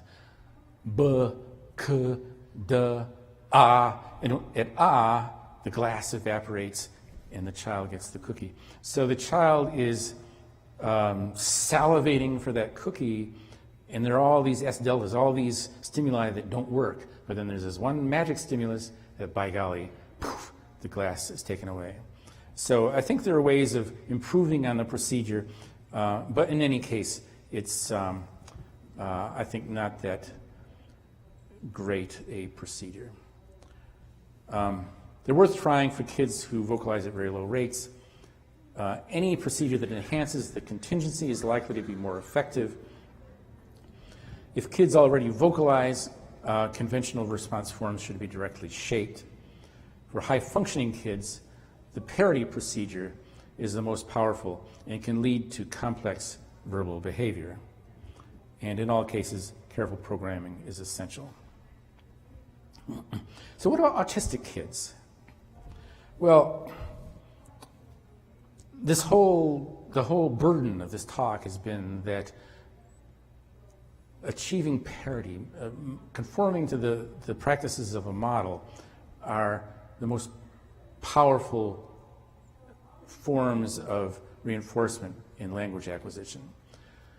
But if autistic kids don't find matching the behavior of an adult to be reinforcing, then this is completely out the window. In this case, presumably shaping is the only alternative, and the results are likely to be correspondingly limited. I don't have experience with autistic kids, so I can't answer this, and I invite you to chip in here. My limited experience suggests that some autistic kids have atypical prosody. That is, they can speak, but they speak with very flat intonation. And I'm wondering if this is typical or not. So tell me, is this typical of autistic kids, that their intonation, that the prosody is unusual? That they don't have the right inflections and cadence and rhythm and so on? Sometimes, but not always. Okay, sometimes, but not always. If I'm correct, prosody is an important feature of the stimulus control of these grammatical constructions that we've been talking about. Let's consider the lamb as being hugged by the bear. Well, you can think of it as the lamb is being hugged by the bear. 8 words in sequence. But it's not 8 words in sequence. It's 8 words in a song. We say the bear is being hugged by the lamb. We emphasize bear, hugged, and lamb. What are bear, hugged, and lamb? Those are the variable terms. Where's the grammatical frame? The X is being Y'd by the Z. X, Y, and Z are variable terms. Those are the ones that we prosodically stress. The frame, the blah, blah, blah is being blah, blah, blah by the blah, blah, blah. The frame is recessed. The variables are emphasized. Now, if it, yes? I'm thinking that the stress varies depending on the function of the utterance. Absolutely. So if I say it the wrong way, you're going to say, no, the lamb is Yes. Yeah, yes. Prosody has a number of different functions, and And I was going to go through some of these functions. No, thank you for mentioning it. It's better when it comes from you than when it comes from me. It's better when it comes from the audience. If you didn't hear her, she said that the prosodic stress depends on some other variables. If you mixed up which was doing the hugging, you might say the bear is hugging the lamb, or being hugged by the lamb. That is, you emphasize something, you stress something to emphasize it to the listener. And we'll go through a few of these prosodic things. But if an autistic child is not sensitive to prosody, it's not something that many teachers notice, or rather they might notice it, but they might not notice the importance of the prosody. That is, it's fine if you say the bear is being hugged by the lamb. We know what you mean. You always know what the person means when the prosody is wrong. Well, not always, but you usually know what the person means when the prosody is wrong. So you might think as though that's for another day. But I believe that the prosody is necessary for the acquisition of complex grammatical forms. So let me skip ahead to this blurb about prosody. So what do we mean by prosody? Pitch, that's the frequency of the sound. The pitch is the height, high or low. Intensity, how the amplitude of the response. The rate, how quickly we say it. And the cadence, the da da da da da da da da da da da.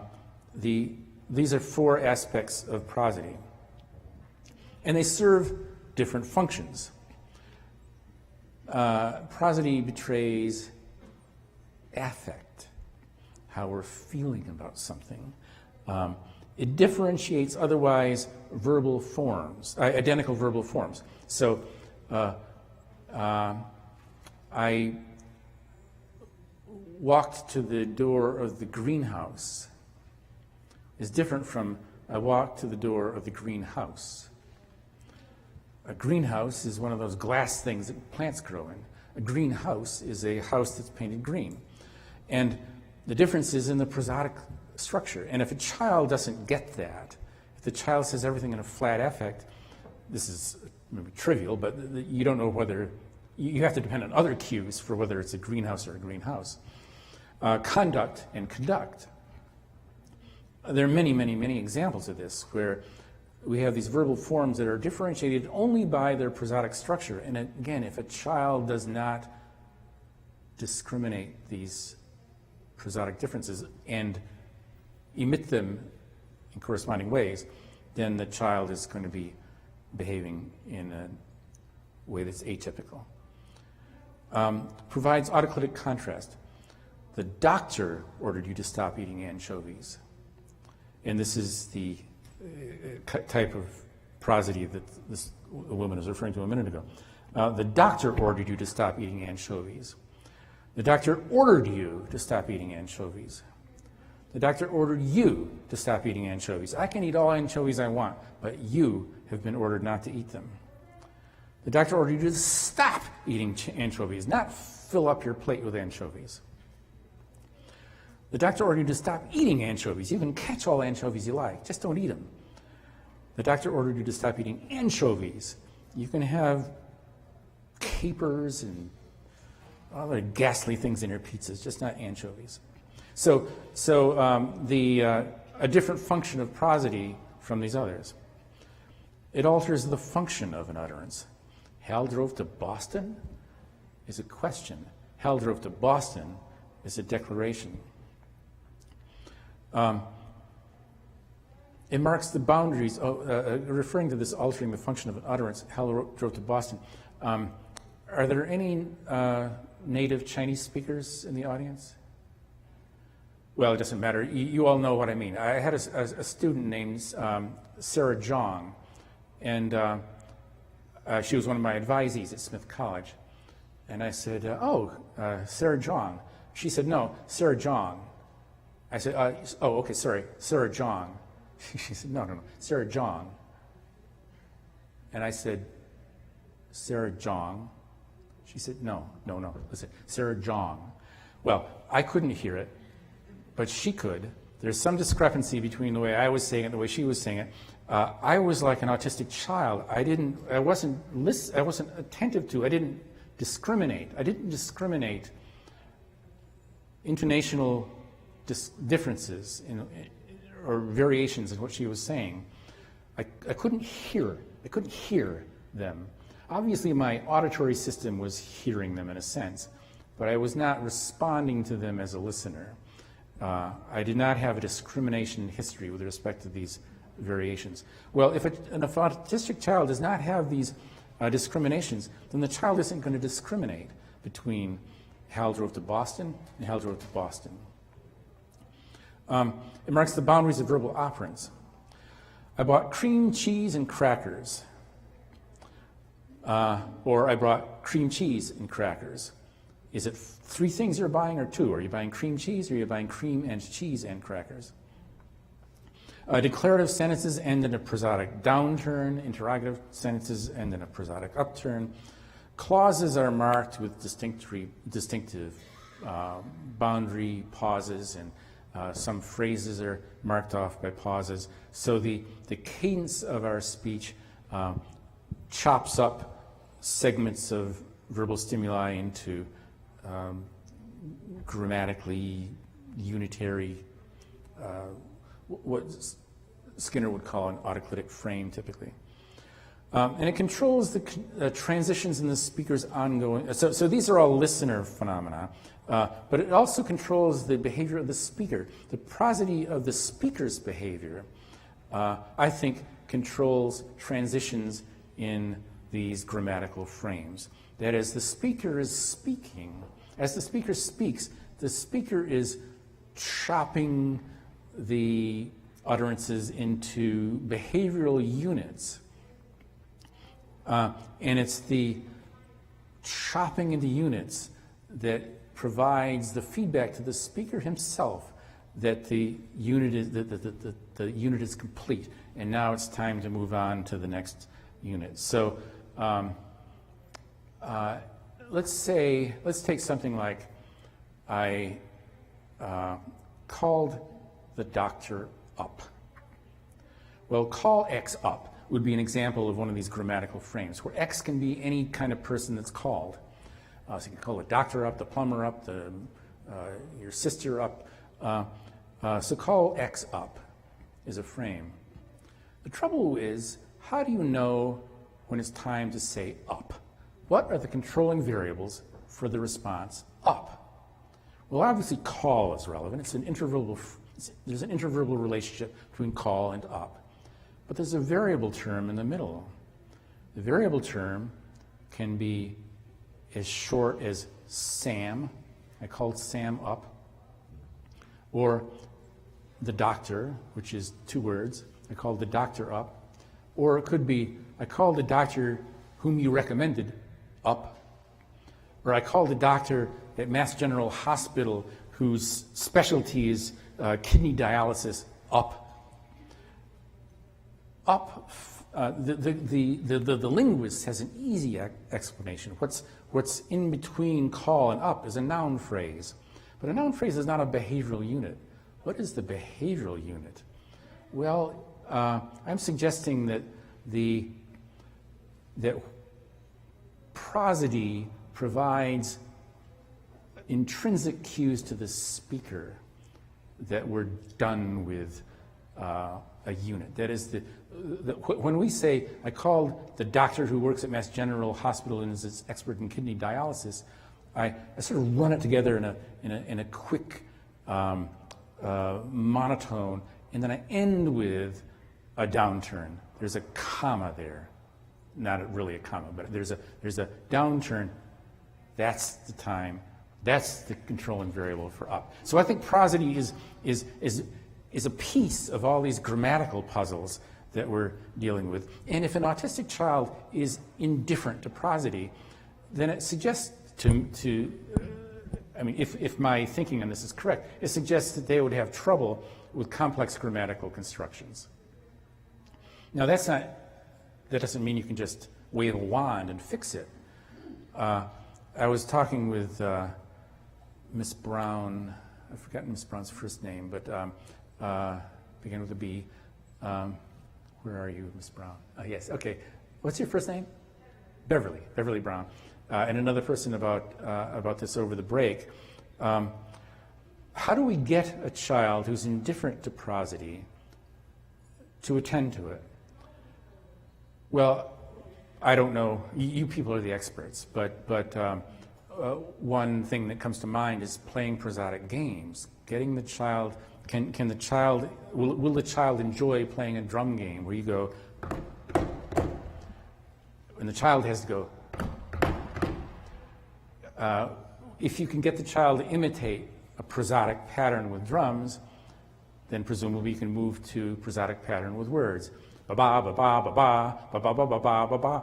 Can the child imitate a pattern of stressed and unstressed? Yes.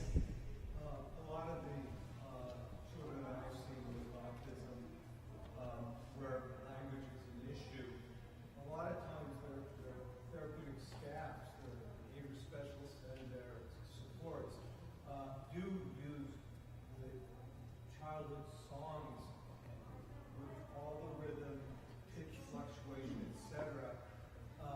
It almost becomes the highway to get closer to speech, especially as it also strengthens the relationship with the therapeutic team, and the child is a little bit more ready to rock and roll with language. Yes.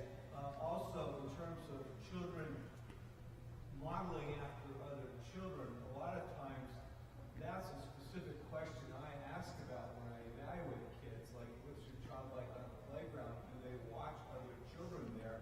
And if so, do they try to model after them? I'm not saying that's diagnostic for speech or prognostic for speech, but it certainly has some indications for are they more ready to socialize from other children, where maybe being around them more and starting to tune into what other children are doing a little bit more, as that strengthens, they might be a little more ready to start soaking up language then as well. Okay, I'm going to paraphrase for the audience, which is out there, because it's unlikely that you heard that. He said that one of a common strategy among staff who are working with autistic children and others is to use songs as a kind of gateway toward this more complex kinds of behavior, because songs have prosody and pattern and often intrinsic reinforcing properties. So children will participate in this prosodic exercise of singing songs. And he said that can be a gateway toward modeling and teaching verbal constructions. And the other thing was that children on playgrounds, he often looks for evidence that children are modeling or attending to the behavior of other children and perhaps attempting to model their behavior over other children. And that's often diagnostic to whether they can take certain kinds of steps in language training. Other comments? Yes? Yeah, I just wanted to say there's a literature in the field of speech-language pathology called on melodic intonation therapy that uses that exact concept. But I also want to mention, you were saying earlier about the importance of the melodic contour for capturing smaller and larger numbers of words. Yes. It's interesting to me that a normal adult can repeat, I think, 8 or 9 digits when presented at 1 per second or so. Yes. But they can repeat a sentence of 20 or more words when it's spoken within that melodic envelope. Yes, great, nice observation. So again, the observation was that in speech and language therapy, the training of melodic intonation is a subject area, and apparently is helpful. And the other was pointing out that recalling a string of unrelated digits, 7, 3, 9, and so on. People run out of steam after 6 or 7 items, but in a prosodic sentence with words said with prosodic structure, they can remember many more words said in a prosodic sequence. Okay, so these are all good observations. They illustrate a dimension of verbal behavior that in my experience has been difficult for autistic kids. And I think that it's going to be difficult for an autistic child to have that kind of reinforcement by achieving parity, as I've said, unless they get the prosody mixed in with the other elements. So that might be something worth looking at in your own therapeutic settings, is trying to work on prosody along with other language skills, and not put it on the back burner as something which is sort of secondary and incidental. Now, I don't have any data or individual experience, just that theoretically, I find a big role for prosody, and I think that a child who's unable to, or who speaks in a monotone is likely to hit a ceiling with respect to their verbal behavior. Now, I understand that some kids who have poor language skills are expert at imitating things, so they can imitate a train going by and all kinds of sounds and things. So it's not as if it's some kind of diagnostic criterion for autism, but on a case-by-case basis, I would look at prosody as a problem. Now, the functions of prosody appear to be acquired through this sort of automatic reinforcement. That is, we like it when we sound like the verbal community. And prosody, nobody teaches, well, not nobody, but very seldom do people teach prosody. It's acquired through this automatic reinforcement. And we usually don't notice it until it goes awry. I think I'm going to stop here. I'm going to just allude to the fact that automatic reinforcement is widely used as a term in the applied literature, but it's used to explain behavior for which we don't have a conspicuous alternative explanation. And in that way, it can be bad if we're simply making up an explanation to cut off the need to inquire. But I think most people are honest about this. That is, it's a hypothesis. We think that so-and-so is unusually reinforced by flickering stimuli. But these can be tested. We can put flickering stimuli in front of the person and see if will they press a button to make a flickering pattern appear. If someone who's making repetitive vocalizations, beep, beep, is driving everybody nuts, we infer that the person is finding it automatically reinforcing, the sound is automatically reinforcing. Well, it can be tested. You can record the beep, beep, beeps and play it back to the person. Will the person press a button to hear the beep, beep, beep through earphones? Or is it perhaps the vestibular, not vestibular, but the sort of vibratory effects of making the beeping noises, which is a kind of tactile experience? Is it not so much auditory, but sort of tactile? Well, these things can be investigated, sometimes not easily, but the point is not to use automatic reinforcement as a wild card for explaining anything you don't understand. And so long as that's the case, I think we have to acknowledge the great importance of automatic reinforcement in the acquisition of complex behavior in children. And I have argued in this talk that this notion of matching, reinforcement by matching, is the real, the most important driver of the acquisition of complex verbal behavior in typically developing kids, and presumably with autistic kids as well. But a child with autism, you may have to put in a lot of artificial contingencies to get matching as a reinforcer. Thank you all.